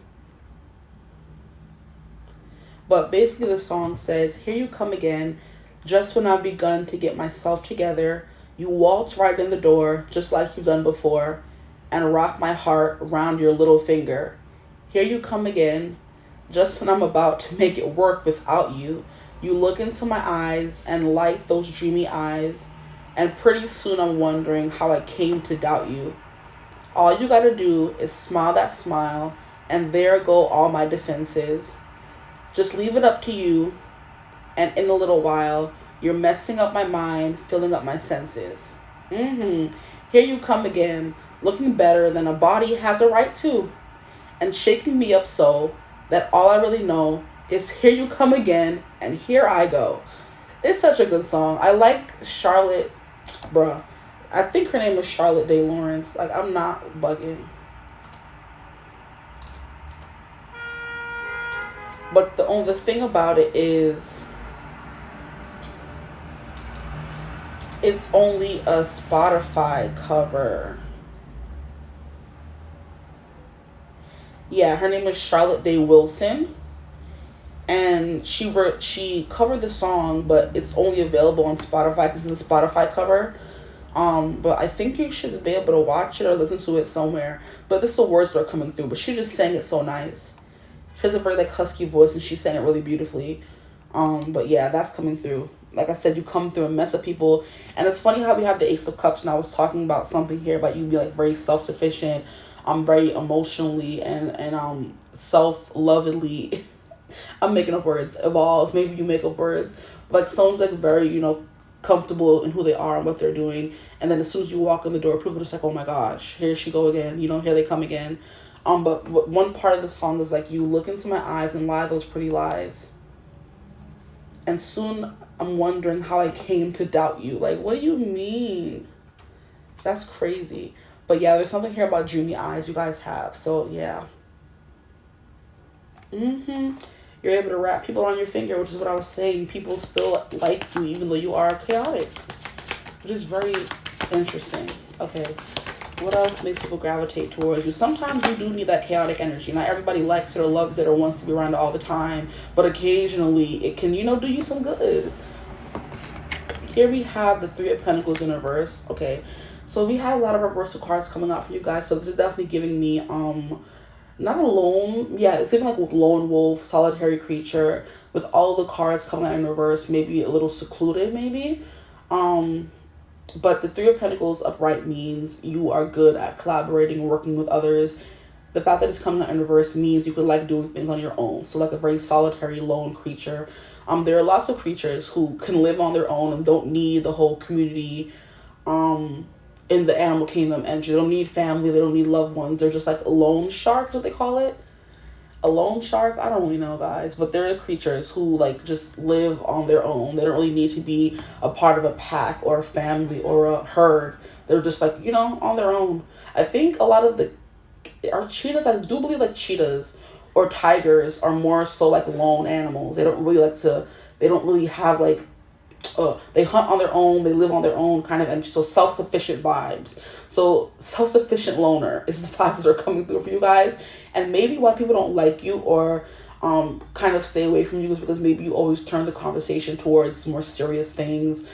Maybe politics, spirituality, maybe things that are like taboo sometimes. So it's like kind of like giving, I use the example a lot. The witch that we always saw or heard of in the TV show that lives by herself in a secluded cabin, and everyone knows her because they're told to be scared of her and stay away from her neck of the woods, but it's only because that she's a witch and those people are seen as bad or negative or whatever. That's the kind of vibe you guys are kind of giving me. The more I'm sitting in their energy, it's definitely that. You're like the loner, you're always by yourself, but you're around, you're not talking about, flippant things, regular stuff, gossip, maybe for some of you it's coming through. But others of you, it's like, no, oh, here she comes again, talking about this, talking about that. And it's things that people would rather ignore than talk about, maybe race, maybe equality, things like that, maybe climate change. Everyone wants to ignore that the earth is going to die pretty soon if we keep going on the trajectory we're going on. And you're the one who's talking about it, bringing light to it, bringing, attention to it. And people are like, oh my gosh, here she comes again, Yeah. So people tend to avoid you for the exact reason why they love you, which is why, like I said, you're an acquired taste because no one wants to be talking about these serious topics all the time. But there are special moments and times where they do want to talk about it, and that's when they'll kind of like seek you out, if that makes sense. But you're very good on your own. Very good on your own. Really have a good intuition. You don't tolerate other people's BS is the vibe that I'm getting as well with this Tower card, because instead of the tower representing you falling out of the tower, it's giving you're throwing other people out of your tower, So maybe some of you could have a temper. The visual that I'm seeing is very funny, like you just throwing people out the window vibes, okay?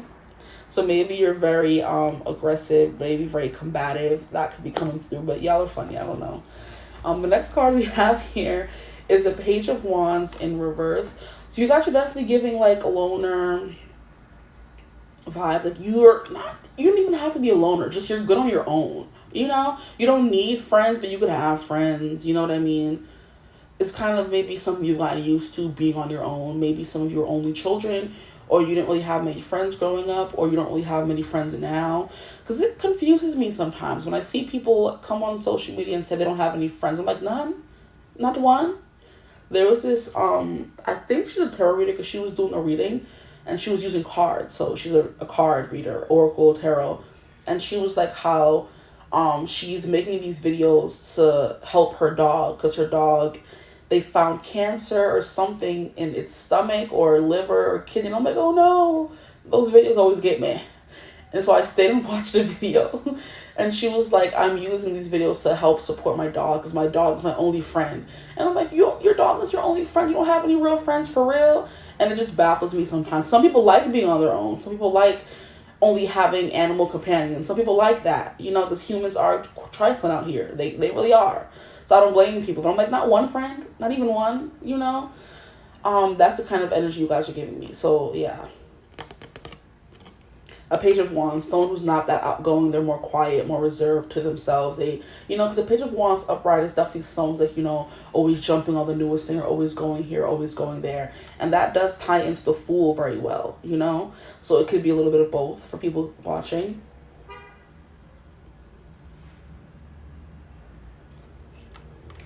But yeah, Page of Wands.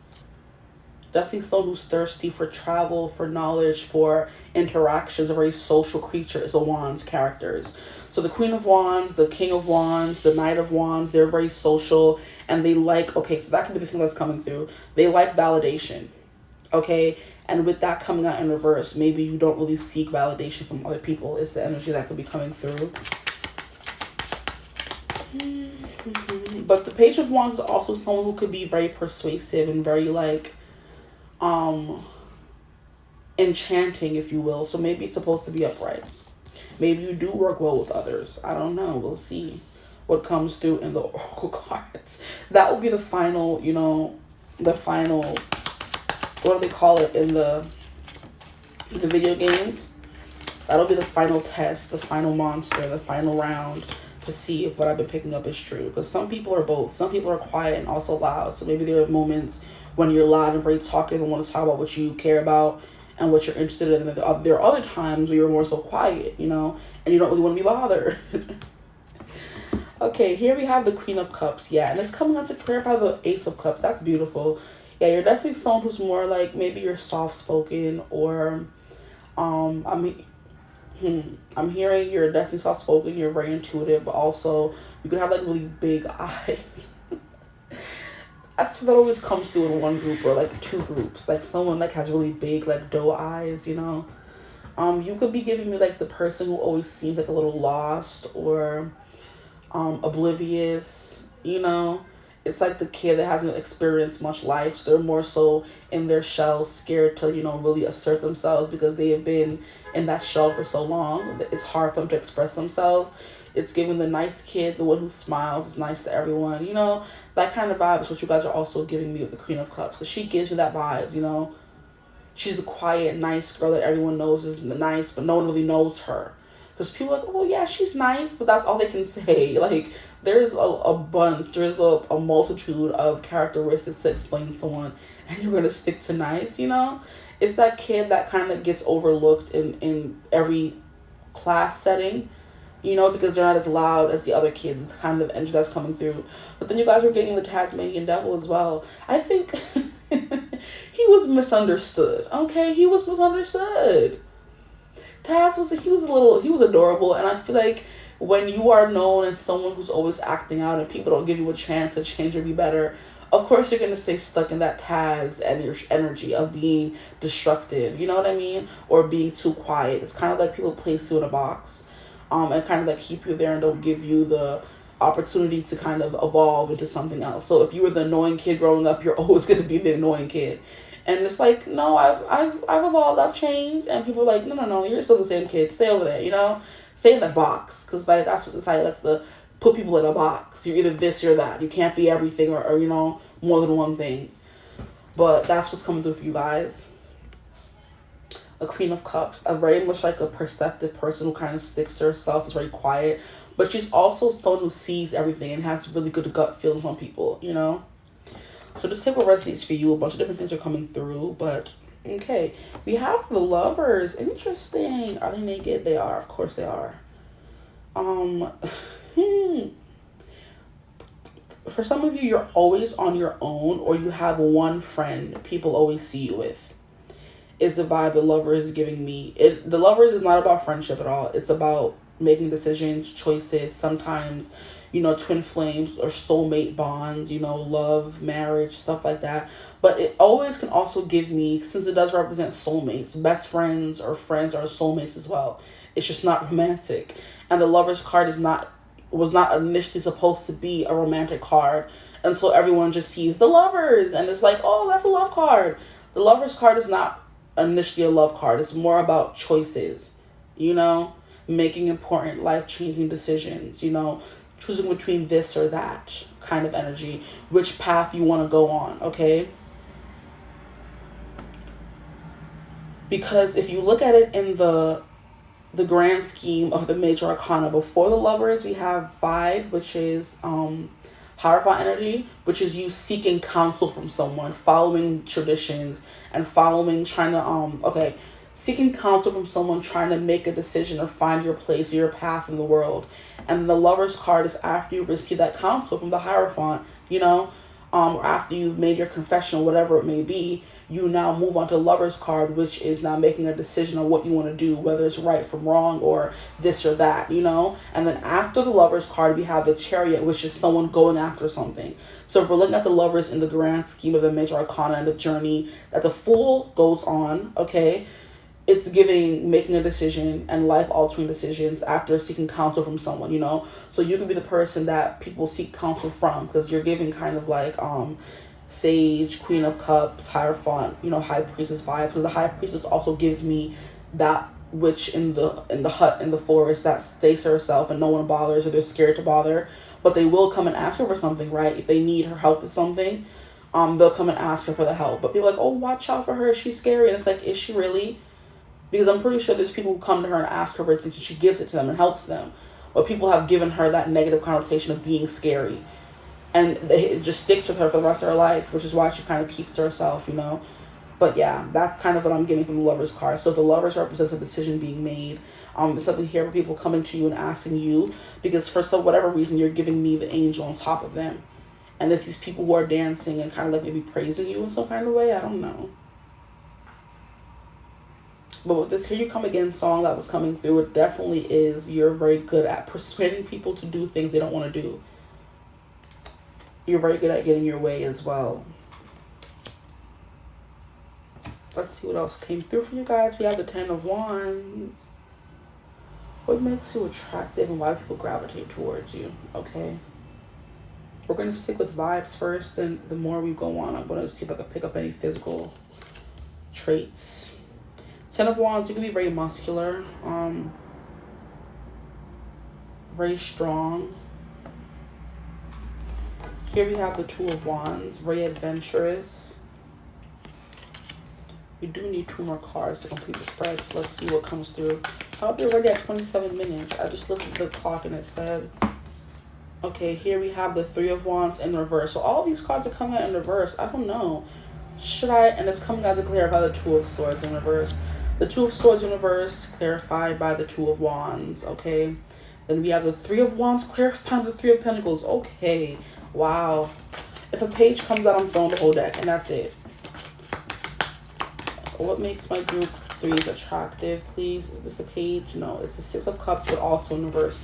Is this whole deck in reverse? It is. Now you know what? We have a 6 of Cups. So there's something here about childhood. Your childhood, like you have like a childlike appearance or persona, is the vibe that's coming through, because it is coming out to clarify the Page of Wands. So you could definitely be someone who's always exploring, discovering new things. You're always starting a new passion project. You can't stick to one thing. You're a little indecisive. It's a 2 of Swords. They don't want to come out in reverse. And now it's clarifying the 2 of Wands. So it's like you can never stick to one thing. It's kind of giving me how they say the Aries, which is definitely came out with the Fool. Aries are good at beginning things. They're not good at finishing stuff. Okay? That's one of the downfalls of Aries. They are good at starting stuff. If they have a new project, a new passion project, they're hopping on it and skipping to it and doing it with no fear in their heart, very innocent, lighthearted energy. They're not worried about what the outcome will be, failing. It's just like, no, I'm going to jump and there's going to be someone to catch me, okay? That's the energy coming through for you guys. So they're always good at starting new stuff and jumping off that cliff or jumping into something new. You know, jumping off that, what is it called? It's not a, what is the thing called when you go to the pool and they have the thing you could jump off and go into the pool? Ooh. I haven't used that word in forever, okay? But I know what I'm talking about. That thing you hop off of, like a board, you know? That's the kind of vibe. You have no qualms when it comes to hopping off that thing and jumping into the water. And other people will be like, oh, but I'm scared. What's going to happen? You know? That's kind of energy. You definitely carefree. You don't care what people think or the opinions of others. That's what makes you attractive, I guess, you know? I definitely agree. You love a carefree person, doesn't care what people think, or I do anyway. Let's see what other cards are kind of going to come out for you guys to get a full picture, get some clarification.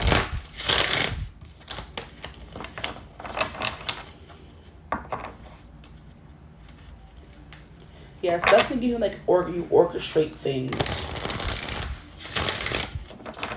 And I called you guys a yenta earlier. A yenta are people who love to matchmake people in the Jewish community. Because I got that word from the Goldbergs. I used to watch that show a lot on ABC. And Beverly Goldberg and all her friends were yentas. They would run around trying to matchmake people together, always gossiping in big groups of people, you know. And also, if we're talking about Beverly Goldberg in the show, she was definitely someone who people definitely mostly disliked because she was very, not abrasive, but abrasive. She was very much, I'm going to get my way and I'm not going to stop bothering you, calling you, nagging you until I get what I want, especially when it came to her kids. When it came to her kid, especially Adam, she was not playing about them kids. That's the energy. Relentless is the word. Exactly. Relentless is the perfect word for you guys. Beverly Goldberg, everyone, when they saw her coming, oh, they ran the other way. Because she was going to badger them and bother them until they gave her what she wanted or fix the problem that she saw was the problem, you know? So it was giving like Notorious for something. The Beverly Goldbergs, the Tasmanian Devils, you know what I mean? Those kinds of people. They're notorious for doing whatever they want, always getting their way, having those dreamy eyes that convince you of anything, having the devil's tongue, you know? Whew. Yeah. And I love how we have the Tower come out for you guys, and I think this was a card that came out in another group, the Transfiguration, which is definitely somebody that can go from one thing to the next. They're always trying, you know? Because Transfiguration is kind of like a power, if you will. You're able to go from one person to another person, you know, or you're able to change bodies or personalities very quickly, which is why in this group it makes a lot of sense you were coming through as one thing, but also something that was almost the complete opposite of that, you know? But it's also general reading, so of course many things will come through to help to resonate for many people. But Transfiguration is Tower energy. Look at that. Okay, and we have Mars, and I believe that's Pluto. And those signs are not the best. I mean, those planets are they could be kind of ghetto. I'm very just like, I'm going to come and blow the whole place down or blow the whole thing up, you know? That's not what I heard in my head, but I'm keeping it PG, you know? Yeah. What I heard is you're going to F-ish up, okay? No cursing here. That's what I heard. But I'm like, you know, you're going to mess things up. That was too PG, okay? But that's definitely what's coming through here. How the tower is burning, literally. And we have this snake, or whatever this thing is called, protecting the tower that's burning, you know?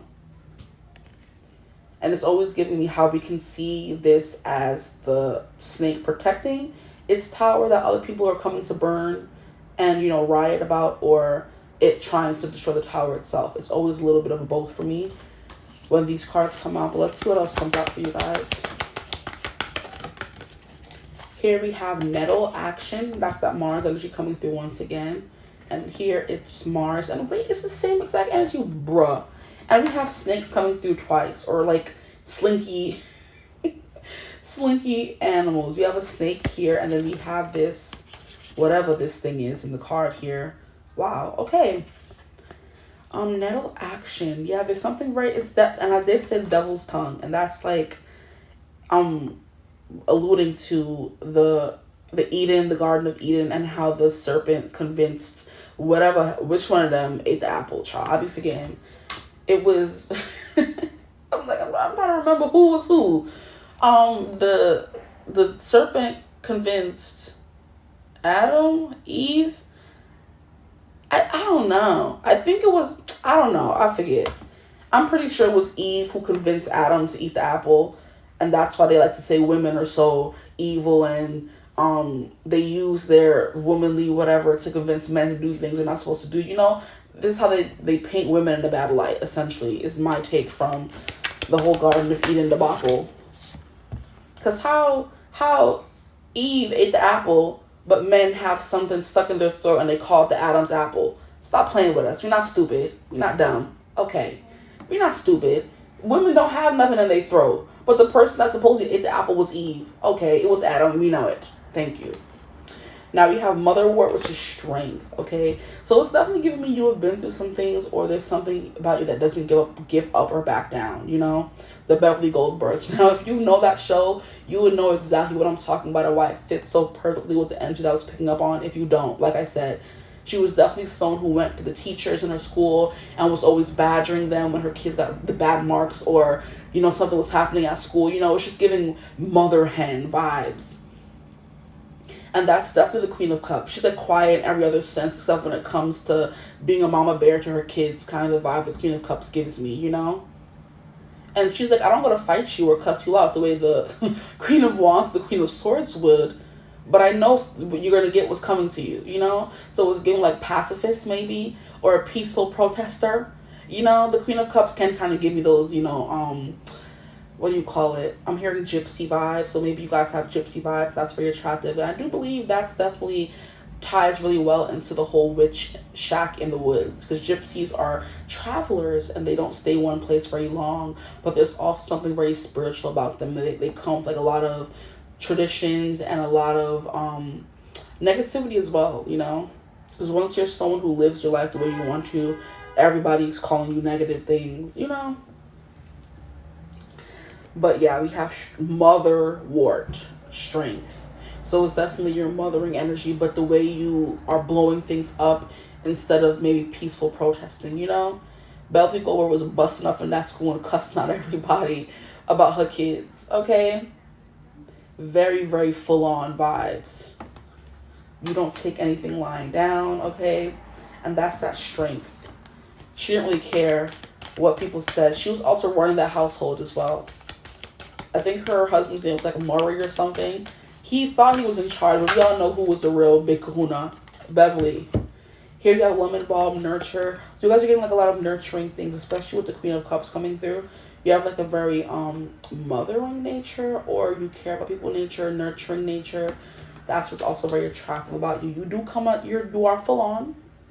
You would cuss somebody out about your kids, but no one's going to look at that and say that's a negative thing. You defending your kids or living your life the way you want to. Nobody can say that's a negative thing. And if they do, they hate it. That's it. It's definitely giving a little chaotic, a little scary. You're like a burning building and people are like, are we going to go inside or are we going to stay right here? We have a echinasia. I don't know how to pronounce this. CHO gives me ch. So echinasia, okay. We have destiny. Destiny. And you know what it's also giving me? In the name of good, you always find yourself in bad situations. So, I don't know why whenever I hear destiny, I always think of Harry Potter. Because he had destiny, okay? But it was giving me the scene with McGonagall where she was like, why is it when something bad happens, it's always you three around, And it was Hermione, Harry, and Ron. And it's just the funniest scene ever because in that movie, in those Lord. In the movies and in the books, they were always finding themselves at the scene of the crime, even though they were innocent. So they were always seen as troublemakers when they were just doing anything they could to get to the truth of things. And they were always the first to tell someone, Voldemort is here, or Dumbledore is innocent, or, there's a troll here and there. They were always getting to the bottom of things first and being called crazy. And then when everyone else was like, oh, they may be right, or when evidence comes out, then they were right. And then they, get celebrated, But in the beginning, they were always seen as villains. They were always seen as troublemakers, and they really weren't. Okay, they were just trying to get to the bottom of things. So it was giving that energy of, always going after the truth, and no matter what, by any means necessary. And a lot of people don't like that. But keep going, guys. Don't stop for nobody. Okay. That's the energy coming through for y'all. She's like, why is it always when something bad goes wrong, you three are always around? And it's like, ooh. They found themselves in a lot of compromising situations in the movies and in the books, okay? But hey, it was all in the name of good, so it was definitely giving curiosity killed the cat. With the Page of Wands, always going after what you want, having questions, you know what I mean? Following your gut instincts. Also giving like a little bit reporter. How reporters do not stop digging for the truth until they find the truth. And it gets them in trouble. It gives them a bad rep. It makes them sound heartless or ruthless. But it's like, if somebody got to go after the truth, if it's not me, then who will it be? Honestly, your destiny to find out the truth. Which is what I was speaking about earlier. The whole telling the truth and being a gossiper. It's not gossip if it's true. If it's something that people need to hear, So people are putting a negative connotation to it, but it's not anything negative. If something's happening on the capital of the USA and everyone else doesn't know, is it not my job as a U.S. citizen to let everyone know? But now I'm the bad guy. If it's news people don't want to hear, Real ridiculous out here. The first card we have is Please Stand By, and I swear it was at the bottom of the deck, and I was gonna point it out, but I'm like, no, and it came out anyway. Yeah, please stand by. So maybe you're hard to reach, you're hard to get in contact with. Maybe because you're always on the case, you're always on the scene of the crime or something. I'm also hearing like a forensic specialist, whatever Barry Allen was in The Flash. I think he was in forensics. He came to the scene of the crime and took like DNA samples and stuff like that. That's something you guys could do as well. So there's something here about having an unconventional job, okay? But we have Please Stand By. Now, if it comes to, I'm getting a lot of hair instances for you guys. You guys that have long hair. Something here like a lot of, how do you call it? Like, it's not thick. It's like you have like a lot of body. Like, okay, I'm going to show you an example. So I don't sound crazy, okay? Look at how we have this lady right here with a more slim build in the card, okay? And then we have this lady here, which is who I keep looking at, and she's like, her body's like bigger than this lady's here. But she's also giving a lady, I think. Or it could be a guy, I don't know. But with the strength card coming out, you guys are definitely giving that you have like a very strong body, very viral, or they call it, very viral for men. Very, I guess busty could be a word, or you have like a very prominent stature. I'll leave it at that. Oh my gosh. A very prominent stature, like, some people have like a very slim waist. You guys, most of you do not. Okay, some of you might, because that girl here was coming through. But I think if you're a guy, which is what most is coming through, you have like more of like a, is it the word stocky? I don't think it is. It could be. Who knows? But like you have more weight on you than other people do. Okay? But yeah, this could be good. And look at how we have a follicular object coming through. Stop playing in my face. A follicular object. That is something that's coming through for you guys. That's very attractive. Okay? Maybe you eat very healthily, which is why you have like a lot of body mass. Maybe you're someone who's in the gym. You're always lifting weights. Men, women, both. Here we have K, Sarah, whatever will be. So I do think you surrender to any outcome. You don't put expectations on things, especially if you're a reporter or you're definitely someone who seeks the truth, or you're someone who like always gossiping. Because people who run tabloids and stuff like that are seen as like menaces to society. But I do believe if they were to use their powers for good things, they would be able to help more than they hurt. Because we don't really care what the celebrity was caught doing, or what they wear to bed, or whatever. If they were to use their super sleuth abilities for good things, the world would be so much better, But that could also be a thing as well. You're a super sleuth, because we have the Queen of Cups, and she's very good at, you know, sussing people out and finding out what she needs to find out, you know. It's like I said, it was also giving very high priestessy, where you kind of like move through the shadows and find out things, if that makes sense to you guys. Whatever will be. You're definitely, like I said, that's not also with that go with the flow vibe that was coming through the beginning of the reading. I feel like we've gone through so much. We have persevere, not giving up. That's also tying into the action, the transfiguration. So I do believe these all over the place instances or references could be who you used to be, who you are now, who you're going to become, or who you were as a child, a teenager, a young adult, that kind of energy. But with the persevere, we have, it doesn't matter if you're moving fast or you're moving slow, which is also that duality coming through. Some of you could move fast, some of you can move slow. It doesn't matter. You're not gonna stop until you get where you want to go, essentially. Okay, and here we have cha-cha-cha. I was also going to mention how the lovers, it looks like they're dancing, and that's what is coming through the cha-cha-cha. So you could be someone who's a good dancer, or you're always dancing, always moving. Taz is also someone who had like a lot of energy, which is why he was like the Tasmanian devil. He would come in, talk, move really quickly, you know, and then leave the room before anyone could even process what happened or what he said or what he did, you know. So move faster, move talker, mover and a shaker kind of energy. You come in and disturb the peace, and then you leave. Some of you could be very loud, like I said, very forceful, relentless, full on, very strong, courageous. Some of you could be in the military, or like I said, you're a journalist and you get to the bottom of things very quickly. Cha-cha-cha, dancing, it could be what's attractive about you. Why do people gravitate towards you? I think all the things that I said are coming through. Some of you have a big head. Is what I'm hearing. Some of you have like glowy eyes. Your eyes glow. It's definitely the vibe that I'm getting as well. Your body is, I mean, okay, so we can have different genders watching, of course. And if you are a woman, you could have a more womanly body. Okay, if you're a man, you're definitely giving that whole stocky, a lot of body mass, or, you know, how do you call it? Wide shoulders and, you know, like a wide waist or whatever you want to call it. If you're a woman, you have really good legs. Your knees are coming through strong. I don't know. That's the weirdest thing ever. You could have funny knees, because I'm seeing that here. So your knees make you attractive. I don't freaking know. That's the weirdest thing. Just definitely giving your eyes. We're coming through already. They're coming through again. Oh boy, I hate these cards, bro. So in the Page of Wands, I'm being called to how she is grasping the wand, okay?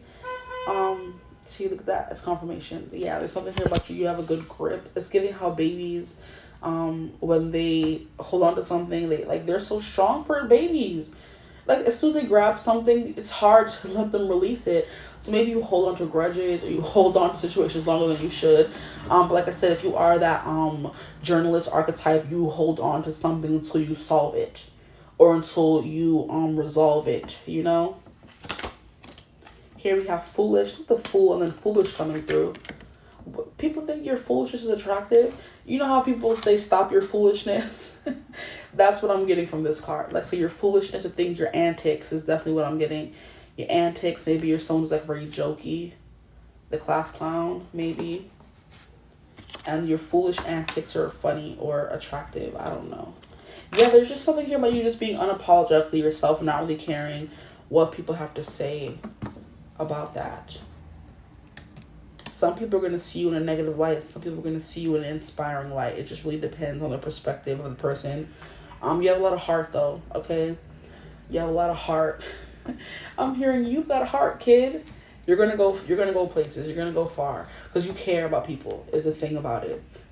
After, when all of this, you pick this all apart and why people feel this way, what you may have shown them that made you feel that, make them feel this way. At the heart of it, it's just you're someone who cares very deeply. With the Queen of Cups coming through.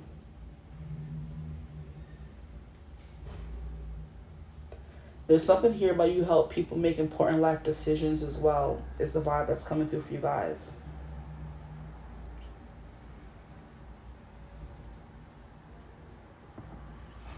I'm trying to see if anything else wants to come through. What makes you guys attractive? You guys could be dance instructors, maybe. Reporters, journalism, or or just really feisty moms who are not going to stop fighting for the truth, for justice, for your kids. You could be like an advocate. You could be someone who goes to protests. I'm hearing a lobbyist. Like those things, your values, and you not stopping or fighting for everyone, or fighting for the underdog, or fighting for your kids, the people you care about, is what makes you attractive and why people gravitate towards you. Your outlook on life with the Fool card coming through. But even if I fail, it's like giving that saying, what if I fall? It's like, oh, but what if you fly, So optimists could be coming through as well for you guys. Anything else from this that wants to come through? Why my group is so attractive? You have Lavender, the Weaver. Yeah, so you definitely get things done. And the Weaver always gives me, what's her name? There's a show that I was watching. It's called A Discovery of Witches, and the main lady character, Diana, her power is, she's a weaver. And essentially weavers are able to create their own spells, create nothing, something from nothing. And that's absolutely what you guys are coming through as the Weaver. You're able to find things, see things other people don't, make things out of nothing. I'm hearing making a mountain out of a molehill, and that's what makes you attractive. So you guys, I can't talk today. You guys are definitely my advocates. You have like a lot of heart, and you put your heart into what you believe in.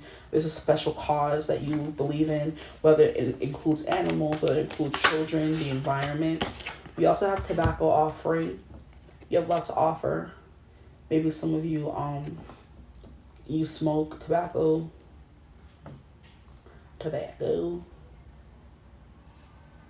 And we have I'm seeing a lot of, so we have the Lion coming through here. And I do believe I mentioned tigers, so big cats. Maybe you guys are huge black cat energy, maybe panthers as well. I do believe out of the cat family, the lions are more codependent on having a pride and a pack, okay? I do believe tigers and panthers could maybe be more solitary creatures. They hunt by themselves, live by themselves. You're not going to find one lion and find 5 others, but you can find one. Tiger I meant. Boy, I can't talk, okay? You're going to find one lion and find the rest of the pack. You will not find a whole freaking bunch of panthers or tigers in one spot, okay? Because they're lone people. They're off on their own. Just giving the cats, and how cats, they love you when they're ready and then they leave when they don't want to be touched or bothered, There's some example that I heard someone say to defer or differentiate between cats and dogs. Cats are very, not demanding, but how can I describe it? What's the word that wants to come through? It's cats are you're my human, do stuff for me. You wanted a cat, you got one. Buy me some food, set up my litter, and I'll come love on you. Dogs are more so, they crave validation. And cats are I'm here, you wanted me, take care of me. Dogs are they want you to...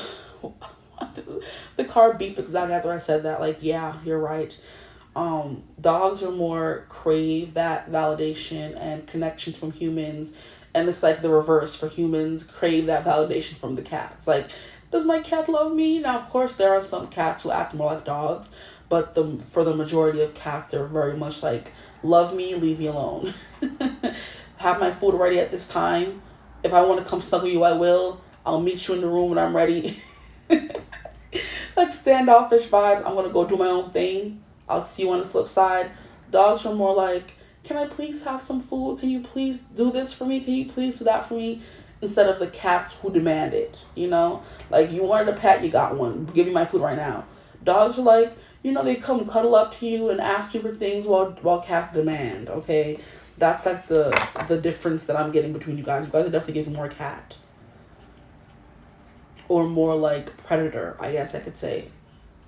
You go look for your own food, and you're not thinking about it as, oh, I feel so sorry for slaughtering this gazelle. It's I gotta eat. What you expect me to do? I'm gonna eat this gazelle right here. You know what I mean? No remorse maybe could be your thing as well. Interesting vibes going through for you guys, honestly. At the bottom of the deck, we have harmony in reverse. So it's definitely giving, yeah, chaotic. At the bottom of this deck, we have twist of fate in reverse. Yeah, so you guys keep getting like destiny, fate, things like that. There's definitely something you came here to do, and you're not going to stop until you fulfill those goals. So when it comes to school, you want to be the valedictorian, the top of the class, the top of the heap, king of New York and number one, that kind of vibes. If you are in a workplace, you want to be the best. You want to, become employee of the month kind of vibes, what you guys are giving. But you hold yourself to a certain standard and a certain expectation is the vibe that comes through, which is why people are like, oh, you don't care what we think?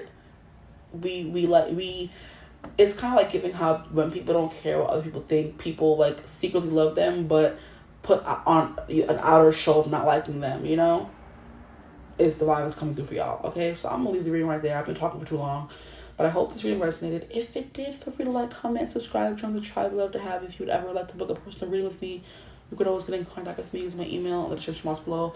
But I hope you're having a beautiful, wonderful day whenever you watch this reading. And as always, I will see you gorgeous people in the next one. Bye. Hello, my gorgeous group 4s. Welcome to your reading. If you chose thumbnail image 4, group 4, or the number 4, welcome to your reading. Today we're going to be getting into what makes you so attractive and why do people gravitate towards you. I'm getting distracted because I'm looking at the cameras and there's this guy just standing in the street and he looks like he surprised me. So I'm like, why are you just standing there? It's giving that episode of Courage the Cowardly Dog where the guy is just in the distance like, return the slab. Like, so you could be kind of spooky or scary, or you surprise people in a good way or in a scary bad way. Okay. I would like to do a disclaimer and say that people can find anything attractive. It doesn't have to be anything physical or something that you find attractive. So you being scary and spooky could be something someone finds attractive. You could have that kind of aesthetic, or there's just something about your energy that's like a little frightening / terrifying, because he's still standing there. And when I first looked up, I got a little like, scared. I'm like, why he's just... It's almost like if you look into the camera and see like a big scary face like staring back at you. That's what I always expect to see when I look at these cameras sometimes. Because like every scary movie, that jump scare where you look away and look back and there's a big scary looking grotesque face in the camera. That's what I'm getting for you. Also, I've been watching this show on Netflix. It is called My Happy Marriage. And the demons in that show are called they're called grotesqueries. So instead of me just saying grotesque right now, I just said grotesquerie. So some of you could very much have like a very intimidating, scary persona, and people like lap it all up because, like I said, everyone finds everything attractive. So a few unconventional things. Like I filmed group 1 and group 2 on a different day, so I don't really remember everything that came through for them. But I just filmed group 3 and I'm like, it was a very interesting reading, but that's enough talking because I have to go. So yeah, there's something about this that's a little confusing to people because we have the 5 of Swords here. The 5 of Swords, Knight of Cups in reverse, okay? So you're definitely giving me like you mean mug people, or like there's an RBF that you have, or a little bit of like an energy that confuses people.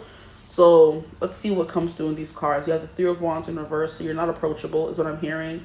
5 of Swords, you arouse confusion in people. People are like, who are you? What are you about? And then the first card that came out is the Knight of Cups in reverse. So it's definitely giving like, why is this person so like hard to get close to? Why are they so closed off vibe? So your closed off nature leaves people to be confused with the 5 of Swords. I can't talk today, so maybe some of you could stutter or you don't talk really well.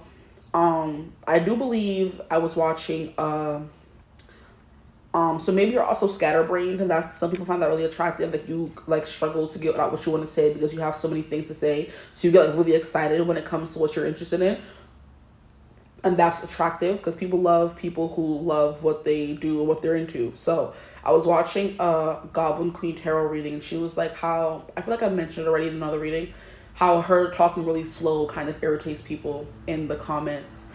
And she's like, she's been trying to fix it, but it's like a trauma response, essentially. people who talk really slow, and I'm pretty sure people who talk really fast is also a trauma response. Because for me, I don't like talking to people, so I try to talk as fast as I can to get whatever I have to say out before it leads to a long conversation. So I just want to be able to say one word and like just say whatever I have to say. So I try to jam everything into one sentence, and it just comes out as gibberish, which I'm pretty sure you experienced once or twice on this channel, because it happens pretty often. Like my tongue moves too fast for my mouth, and I'm just da da da da da, and I'm like, talking gibberish at this point. But it was a trauma response for me. So when I was younger, I didn't like talking to people. It made me like nervous to speak to people. I wouldn't say I was shy, but I was just like, I don't know, there was something like jittery, kind of a nervous child. Thought too much, was too sensitive, I think is what it was. So I was around people, I got overwhelmed, and I tried to say whatever I had to say really quickly, and so I could end the conversation, which is where this impediment comes from. I'm just like, and my tongue just begins, that's what's coming through. So there could be something here about that. You could have trauma, which leads you to be more standoffish and more reserved, and people want to know more, because the less you know about someone, the more you want to know about them. I am also heavily Mercury ruled, even though my ruling or rising sign is Aries, and that means I'm Mars ruled. I do believe I am heavily Mercury ruled as well, because I have a lot of Virgo in my chart, and I have a Virgo Mercury, so it leads to talking really quickly, look at that, talking really quickly, and kind of like stumbling over my words sometimes, because the thoughts come fast, but they can't come out of my mouth as fast as they come through my head, if that makes sense. Okay, so that's what's coming through. So maybe that could be also what the Five of Swords comes out as. People are like, you get confused really easily, or you kind of mismatch your words, or you stumble over your words, or you stutter, and people find that attractive. Like I said, attractiveness is like, is it relative or something like that? It's different for everyone. Okay, so here we have Two of Swords. Interesting. There's a lot of swords coming through. So the way you speak or the way you communicate with people is very attractive. Okay, and then we have the Three of Cups in reverse. Interesting. Yeah, so you're not giving friendly vibes, and it's funny how the 2-3 cards that came out for you guys are both in reverse. Okay, let's get some clarifiers for these cards, please. What makes my group 4 so attractive, please, Spirit? What makes them so attractive? Why do people gravitate towards them? I'm hearing like alternative or conservative. Both are coming through. Here we have 9 of Cups. So there's something here about you that everybody wants a piece of with the 9 of Cups. 9 of Cups is like a very personal wish fulfillment for everyone. So everyone you meet, there's something you have that they want. So this could be characteristics, this could be looks, this could be something that you do, a talent that you have, because Cups is kind of like the creative arts. It's something like that has to do with it, and people want that from you.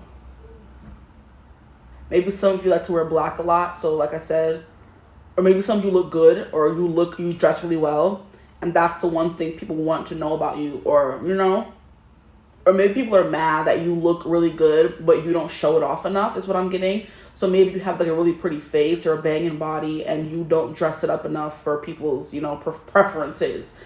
They're like, if I had that body, I would do this. If I had that face, I would do that. Nobody would be able to tell me what it is. But I feel like no matter how attractive someone is, if they grew up in an environment where they didn't feel that way, they're never going to fully see themselves that way. So you telling someone, you shouldn't be insecure, you look banging. It's like, oh, thanks. Like, I'm supposed to change how I felt or how I grew up feeling. Like, shut up. Okay, thank you. But yeah, that's what it's giving. It doesn't matter how many times you tell someone you love them, you care for them, if they don't believe it or feel that they're worthy of that love, it's like you're pouring water into a bag that has a hole in it. It's always going to trickle out. They're going to feel good for a while, but it's going to slowly trickle out, and then they're going to be empty and insecure again. You're going to have to be telling them again how you feel about them and how much you love them. So it's like you're putting and pouring into something that's never going to get fulfilled or full, But there is definitely something about you that kind of like fill people's cups. Okay, I'll leave it at that. The next card we have is the Five of Pentacles in reverse. So I do believe you make people feel less lonely because you also have like a lonely wanderer kind of soul, is what I'm getting from you guys. So because you're someone who doesn't want to fit in, people feel comfortable around you, because people who we fiend to fit in are the ones that ostracize others the most, in my opinion. So I'm just putting my opinion out there. It is my channel. I can do that. And that's kind of like you guys. You guys are giving me kind of like Daria vibes. Like, she's like very, I can do that, And there's also a girl on If you guys play Duolingo or you guys have Duolingo and you learn different languages, there's a girl called, I think her name is Lily, and she's very much just like monotone, like love. I hate love, like yuck. She speaks like that, just like very, no inflections, no happiness, no joy to her voice, just like monotone. That could be something that people find very attractive as well. Like I said, about you, you could have very specific quirks that make you stand out, and that's what people love about you, that you stand out. Or you don't try to fit in, which makes you stand out, is the vibe that's coming through for you guys. But yeah, Daria was like a very Capricorn, straightforward, to the point person, no nonsense. Very dry wit, dry humor. Nothing really excited her very much, you know. So I wouldn't say she was like, she could have been given emo. She could have. But it's like emo, it always gives me vibes of someone's always crying, they feel too much. So you know what I mean? I don't think she was giving emo. She was definitely giving like maybe alternative. Maybe that could be your vibe as well. That makes you very attractive. That definitely means you're different from the norm.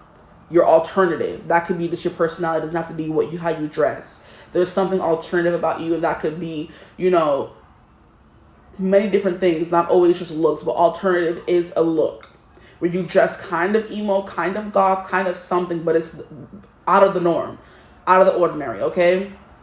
Because I'm pretty sure there's alternative people out there who don't dress in all black and stuff like that, but they call themselves alternative. But that's the vibe that's coming through, like grunge kind of thing, you know, punk, emo pop. I'm in love with an emo girl. It's what I just heard. Oh Lord, not emo night coming through. If you live in NYC, go to emo night and you'll just have all your emo heart filled. Okay, like I'm in love with an emo girl is a song that always plays at emo night when I go with my best friend. But yeah, that's what's coming through for you guys. I may not look it in how you guys see, but you guys see me dressing black sometimes. I wouldn't say I'm alternative, but I'm everything, okay? I'm pop, I'm punk, I'm country, I'm emo, I'm all of it. So I may not look like it here, but when I go to emo night, best believe y'all gonna see me in all my grunge, alternative glory with a pop of color, okay? But anyway, that's what's coming through for you guys. So maybe that is definitely your vibe. You know, you stand out from the crowd because you don't want to be a part of the crowd. You purposely make yourself different. Okay, but it makes people feel safe with you, you know. We have a King of Swords in reverse. Yes, so you're definitely very quiet. I'm hearing your actions speak louder than your words. So you're definitely an action oriented person. So when it comes to doing things for people or showcasing something, or there's something that I want to say specifically when it comes to helping others or demonstrating something. You're definitely like, if you demonstrate love or friendship, you're definitely I'm gonna do this and that for you, instead of showing you or telling you and being all ushy gushy about like, oh, I love you so much. You're definitely an actions over words kind of person, which makes you very attractive, because most people tend to like when people do things for them. That's a very human nature thing. If someone is making your life easier in any kind of way, no matter what your love language is, you're gonna be appreciative to that person. Okay, so I do believe that your actions that you do showcase are given 9 of Cups. Like, you know how 9 of Cups, make sure I'm saying it properly. Gosh. Because sometimes Knight and 9 sound the same to me when I'm saying it back. But yeah, your actions give 9 of Cups and people love that, okay? This is very interesting. What do people find attractive about you? I'm going to try to get looks, okay? There's something here about your neck. That's what I'm hearing as well. Like, I have to tap into looks immediately to get that, because I'm more of a person that picks up on vibes. I don't really focus too much on, like, looking at people when I'm trying to read them. It's, like, more of how they act, what they do, what they say, what they don't say, you know? So I'm going to have to specifically look for looks to get it, okay? Some of you have really nice, pretty curly hair is what I'm hearing as well. Some of you always have downcast eyes, or you may not be good with eye contact, is what I'm hearing as well. We have the Lovers, okay? I'm not sure even naked. Maybe, yeah, there's something here about you that looks really good naked. Okay, I'm hearing there could be something angelic about you. Maybe alien-esque, like out of this world. You know, I'm hearing bombshell, out of my league. So what makes you attractive is you're out of a lot of people's leagues, and I do believe it's more... it's mostly, or it's in a physical way, but also in an emotional way. Like, you're out of their league, they can't reach you emotionally. I feel like I'm jumbling up my words together more than I usually do. Like, I'm trying to enunciate. Let me practice that. Enunciate. Diction. So you can hear what I'm saying. Let me stop. I'm so annoying. I can't. That just that just reminded me of how Trump speaks. He's like very slow talker. I enunciate.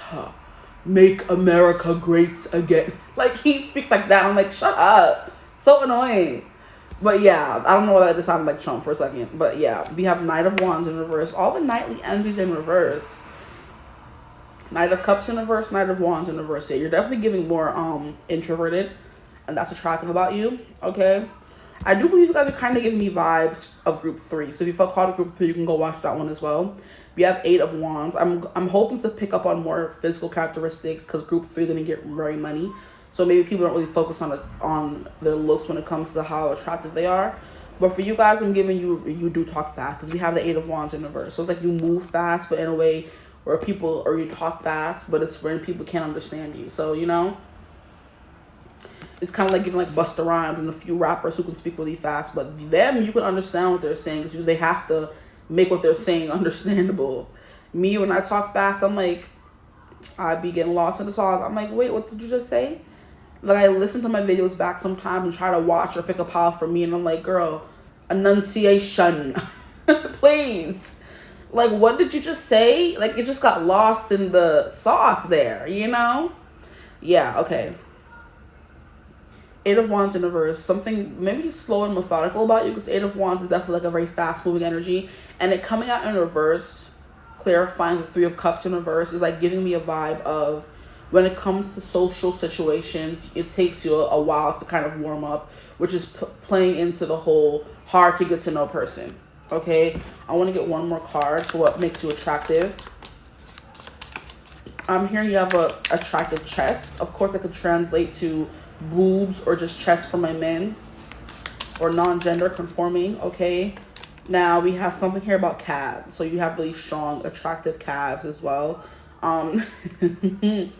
Some of you have really sharp bone structures or features. So really strong cheekbones, or really maybe sharp chin is also what I'm hearing. Some of you can have like also very gamine or gaunt features where you have like dark circles or your eyes look like deep seated into your face is what I'm getting as well.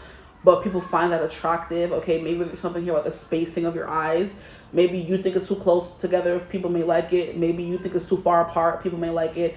Or people like that they're too close or too far apart. I'm hearing the whole how people would make fun of, well, not make fun of, but comment on Halle Bailey's eyes. Halle Bailey is the newest Little Mermaid, the newest Ariel, the black girl with the dreads. For those who may not know her or know of her name but can't picture her, she has dreads. Her and her sister Chloe, and they're singers and actors and dancers and all that jazz. But her eyes, people try to say, oh, they're too far apart, but she's gorgeous, like dang near flawless, if not flawless, you know? Very clear skin, beautiful complexion, nice thick hair, you know what I mean? Nice body, the big yitty, so that chest is coming through again. But her booty's like, regular size. Her sister Chloe has the big donkadonk, okay? Chloe has the donkadonk. Y'all have the maybe the chest, okay? Because chest was coming through. Now, your whole body can be very attractive because for the men and the women watching. See, I'm slipping back into my Trump. I'm so sorry. Talking slow feels weird to me. But I be trying for y'all. Okay.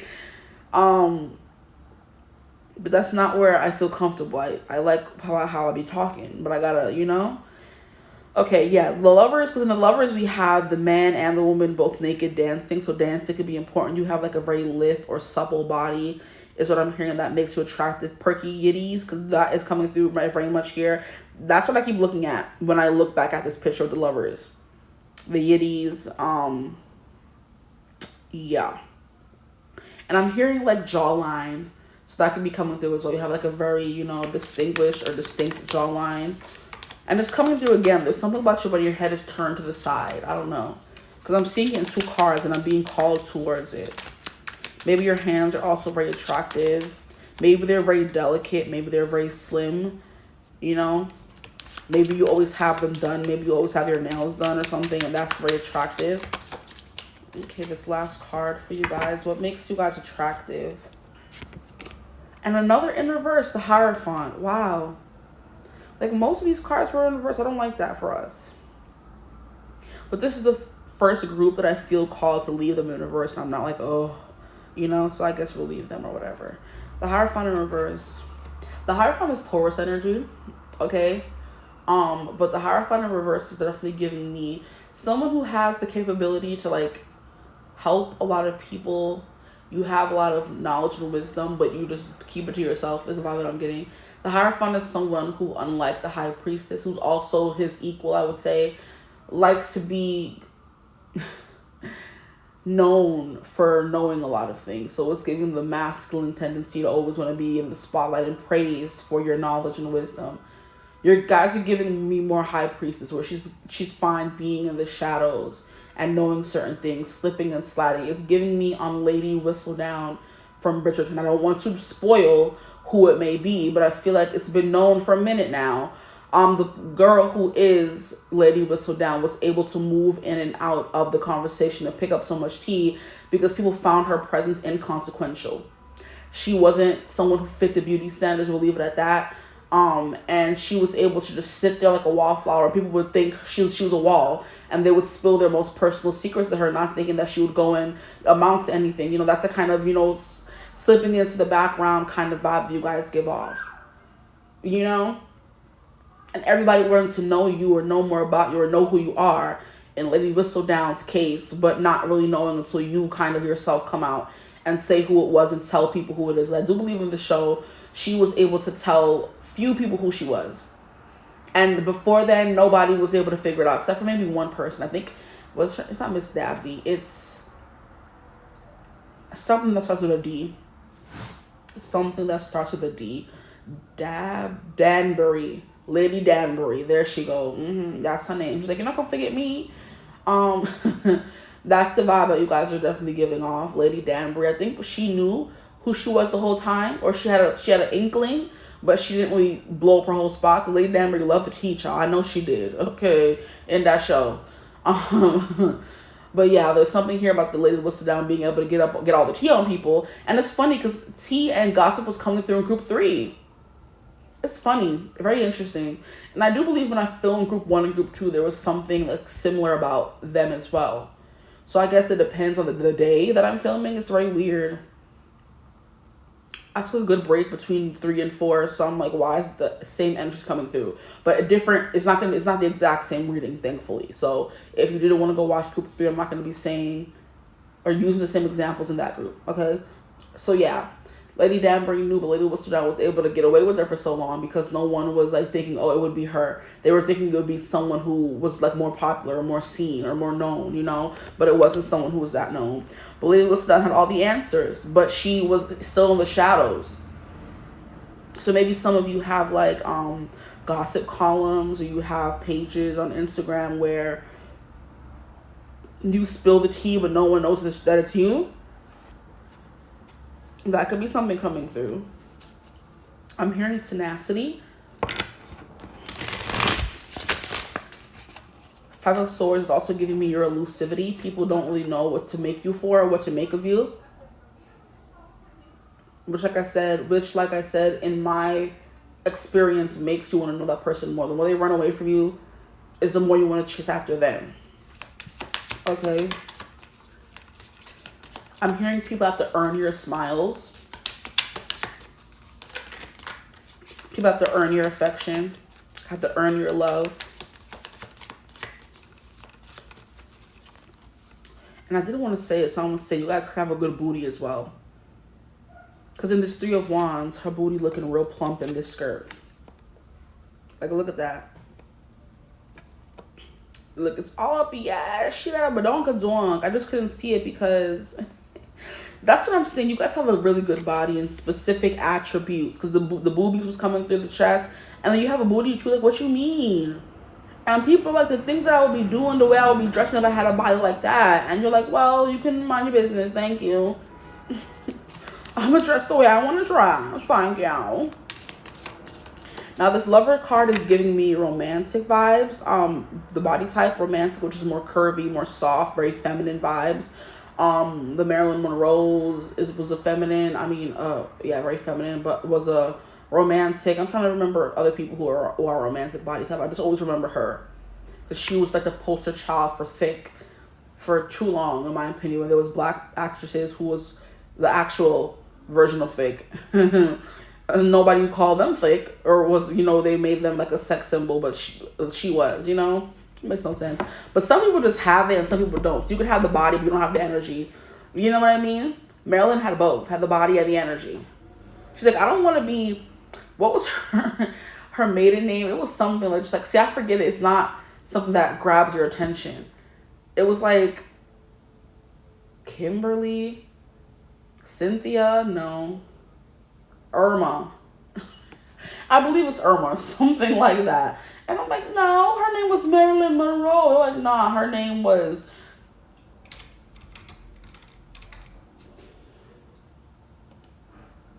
Irma or something.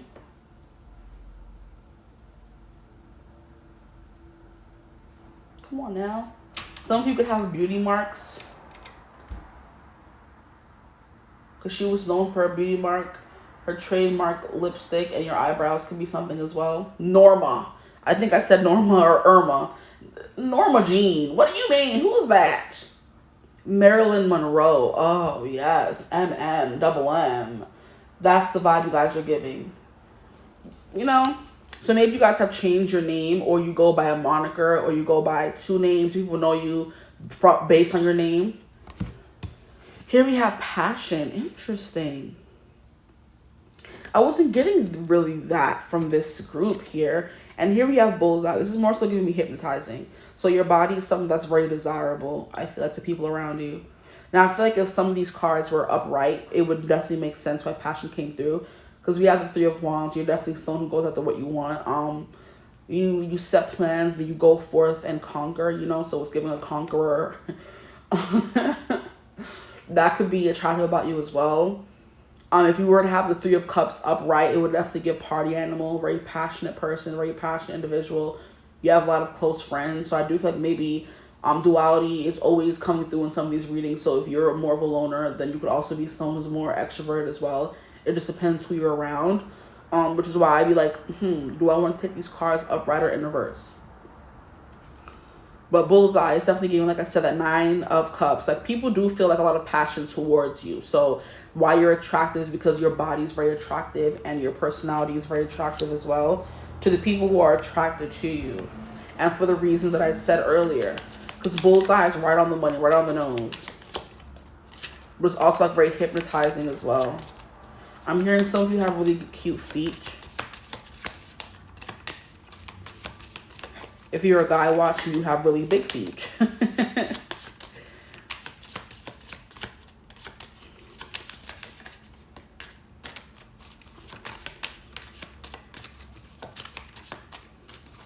Some of you have like very, I don't want to say skeletal features, but just like I said, the bone structure is very apparent.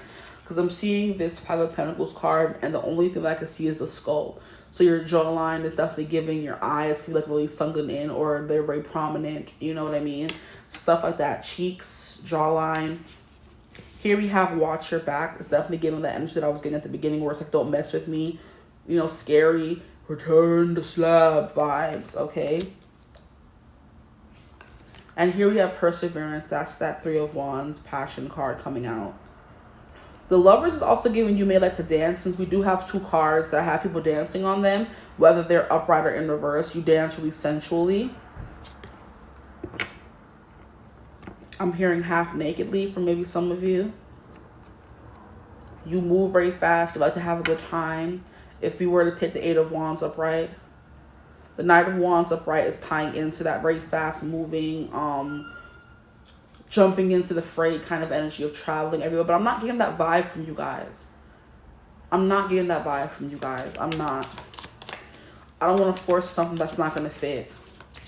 And we have skeleton coming through again, Nine of Cups. So there's something like your bone structure is like very, you know, apparent, prominent. We have this could be bad and as I'm talking about that, we have the skull coming out. Yeah, and skulls are seen as scary as well. So there could be something like very intimidating about your looks.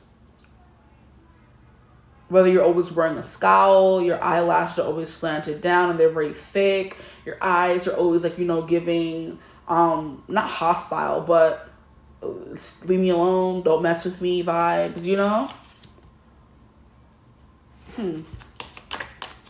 This could be bad. That's crazy. You definitely give a don't mess with me air. And that's what people find attractive. So it's giving bad boy, bad girl. And we have 50-50. So maybe what I was saying could be true, where some of these cards that came out in reverse could be also read upright. Like you're sometimes this, but you're also sometimes that,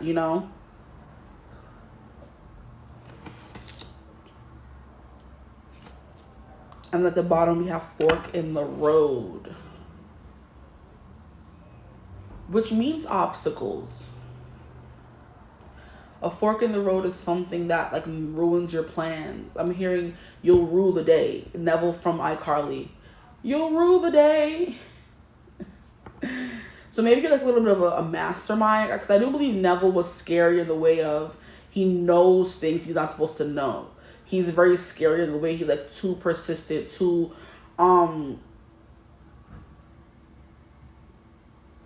pushy. He's very confrontational, very sassy. Neville was from iCarly, so all those things could resonate for you guys as well. And that's what makes you attractive: your attitude, your sass, the way you get things done. Maybe your blackmail as well. Because I still remember that episode where Neville blackmailed. I'm saying too much. Shut up. Where he blackmailed Carly into kissing him or something, because he had some information on something. So the way you blackmail people could be something as well. Oh my. Not what I was expecting.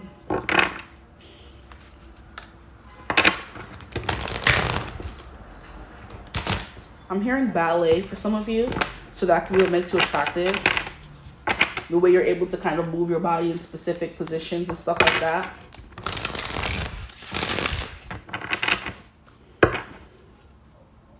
Maybe you dance with like partners.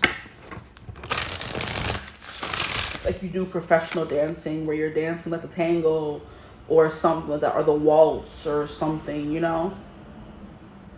And people always just see you and someone dancing. Or maybe you just love to dance, you go out to the club and dance by yourself and you just go back home and you don't take anybody home. There was a book I was reading about that, honestly. Where the girl would just come to the club and dance by herself in the cage they had up top. And there was this guy, of course, the guy in this story, it was a romance story, not loved her, but, he was obsessed with her because her body was giving, it was giving tea, okay? And she would just dance by herself and lose herself in the music. And she would just, like, only come and dance and not looking for anybody. Then he would come and try to find her and say, I like you and I want to be with you. Can I take you out? And she's like, no, I'm not interested. And he's like, he would come there every week until she would, say yes to him going out with him. And she's like, I have so much going on in my life. No. And finally she relented. She was like, okay, fine, whatever. And they went on a date. And then, of course, they fell in love. It's a romance book. We know how that goes. But that's vibe coming through for y'all.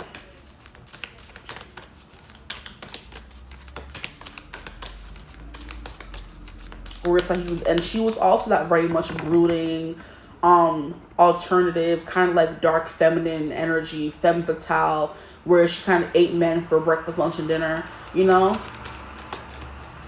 It's because she didn't want them, but they wanted her, which is the vibe that was coming through for you guys from jump, okay?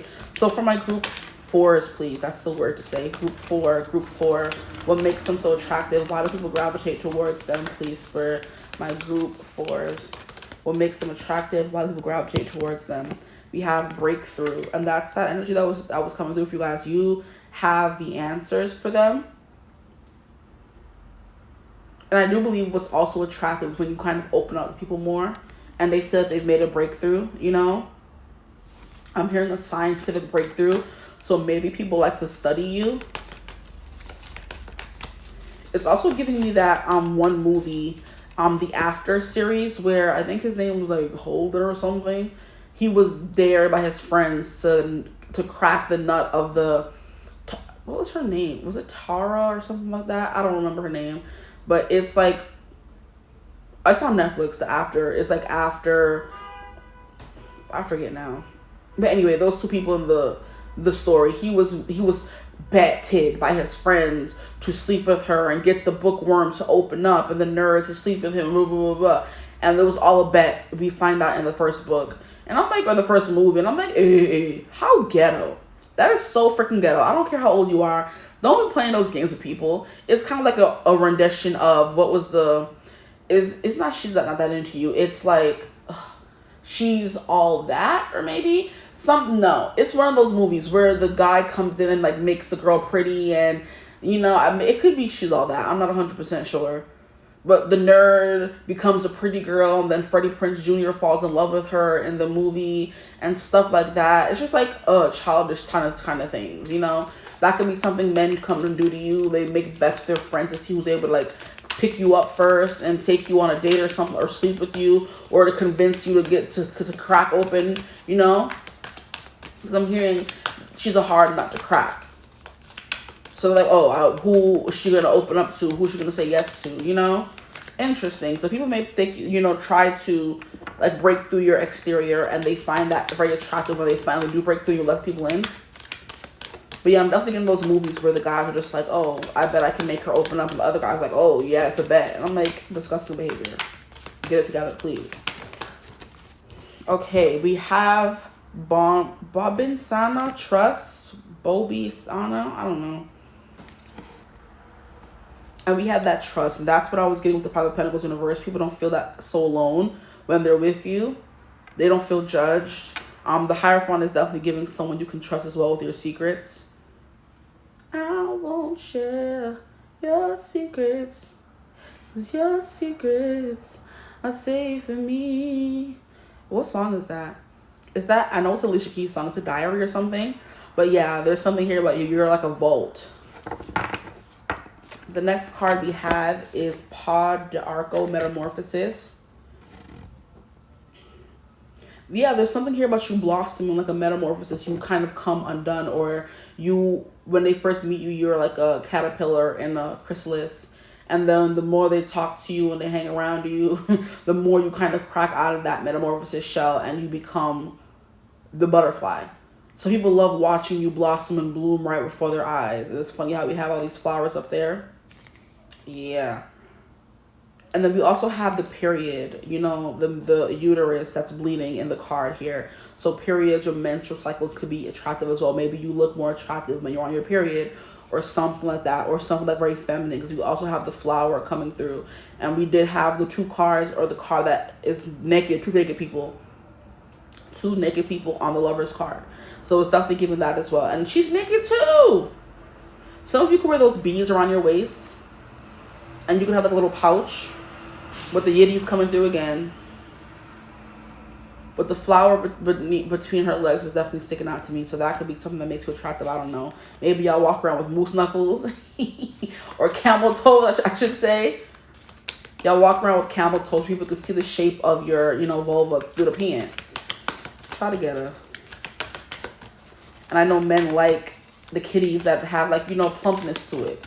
Well, I know West Indian men. That's all I know. I don't know about the other men in the world. Okay, these last two cards. Wow. We have Passion Flower, Surrender. Surrender's coming through. And then we have two owls. I'm hearing surrender to the outcome. I don't think you're someone who stresses the small things. I do believe you're like kind of like a kind of go with the flow of life and where it takes you kind of person. Not even that. You don't stress certain things because everything's gonna turn out the way it's supposed to, I'm hearing this you're into mythos as well. Mythos, spirituality, things like that. Where you believe and you not rely on, but you like anecdotes and little stories, like the stories they give us in the Bible that teach us overall bigger lessons, It's not just about the story, it's about what happened in the story and what it was meant to teach you, what you learned from it is more important, So maybe you like to tell anecdotes to other people. But I know I'm hearing mythos, so it's definitely giving you're into Greek mythology, Roman mythology, Nordic, stuff like that. Those kinds of stories, anecdotes, that's what makes you attractive as well. But it's definitely giving here something about the moon is also coming through as well. So maybe you're big into like moon rituals or something like that. The next card we have is nettle action. This stuff did come through for group 3. So group 3 is showing up in here. What up? We have skull cap. And look, another skull. Skull. We have stillness. Yes, that's what I mean by like go with the flow. It's not giving like chill and easy, breezy and airy. It's just like you don't let small things bother you. You don't let big things bother you. It's kind of like you have like a mask of indifference up at all times. And it's just like whatever is going to happen is going to happen. I'm not going to force anything to go in my way or, try to influence the outcome. I'm just going to let life at this point. Maybe something in your life happened to make you act that way, which is always mostly the case, And the last card we have is cacao initiation. So we have initiation, we have breakthrough, we have metamorphosis, we have trust. So you're very trusting and very trustworthy.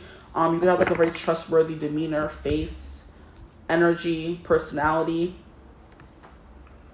With the cacao, it's definitely giving with initiation. I'm hearing secret society, you know things other people don't, and it makes someone know you even more. So there's definitely something here for you guys about a special sauce that you add to things that other people would love to get their hands on, or a special way of life that you live. So I'm getting like, some of you could be like maybe gypsies, they have a specific way of life. Some of you could be like maybe Mormon, you have a specific way of life. But I doubt somebody who's Mormon will be kind of watching the tarot reading. I'm not pretty sure. I know they're pretty strict on their rules and what's allowed and what isn't allowed, but it's giving something like that where you have like a very strict set of rules that you follow and you don't let anyone take you off your path. Like I don't eat meat. And people say, oh, but it's so good. I said what I said. I don't eat meat. Bye. You know what I mean? I don't drink juice. I only drink water, And people are like, wow, you have a bunch of discipline. You have stillness. You have discernment. You have all these things that make you attractive, What the cacao was giving, I know in its original form is quite bitter.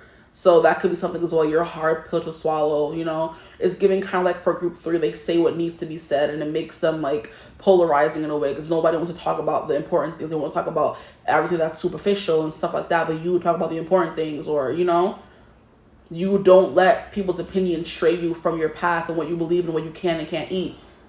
Is the vibe that's coming through for you guys, But I love how we have nettle action and we have like a snake. So there could be something here about you that you're slinky or you're hard to see. Yeah, it's blending into the background. That came through already before. And then with the cacao, we have the heart on top of the opened up wow. And I was talking about a chrysalis. This definitely looks like one. Like when people crack you open and see what's inside and they get that cacao.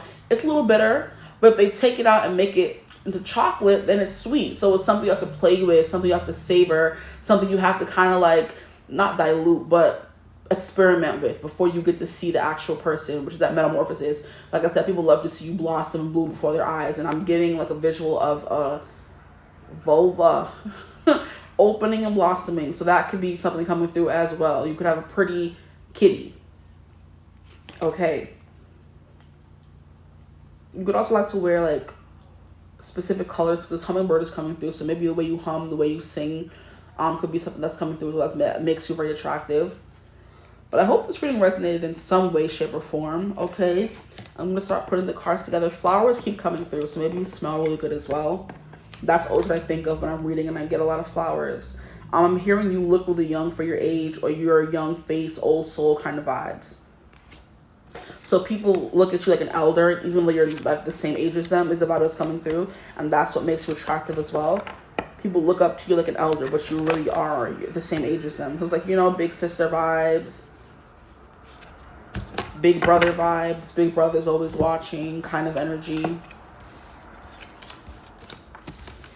No matter what route you take in life, whether you don't want to get, no matter what route you take in life, you either oh my gosh, it came through on the left. How freaking annoying. No matter what route you take in life, whether it's fast or slow, you're always going to get to your destination. Okay, thank you. Wow. Boy. So yeah, tying into that, it's hard for you to say what you mean sometimes or speak your words, because I don't know why I've been struggling.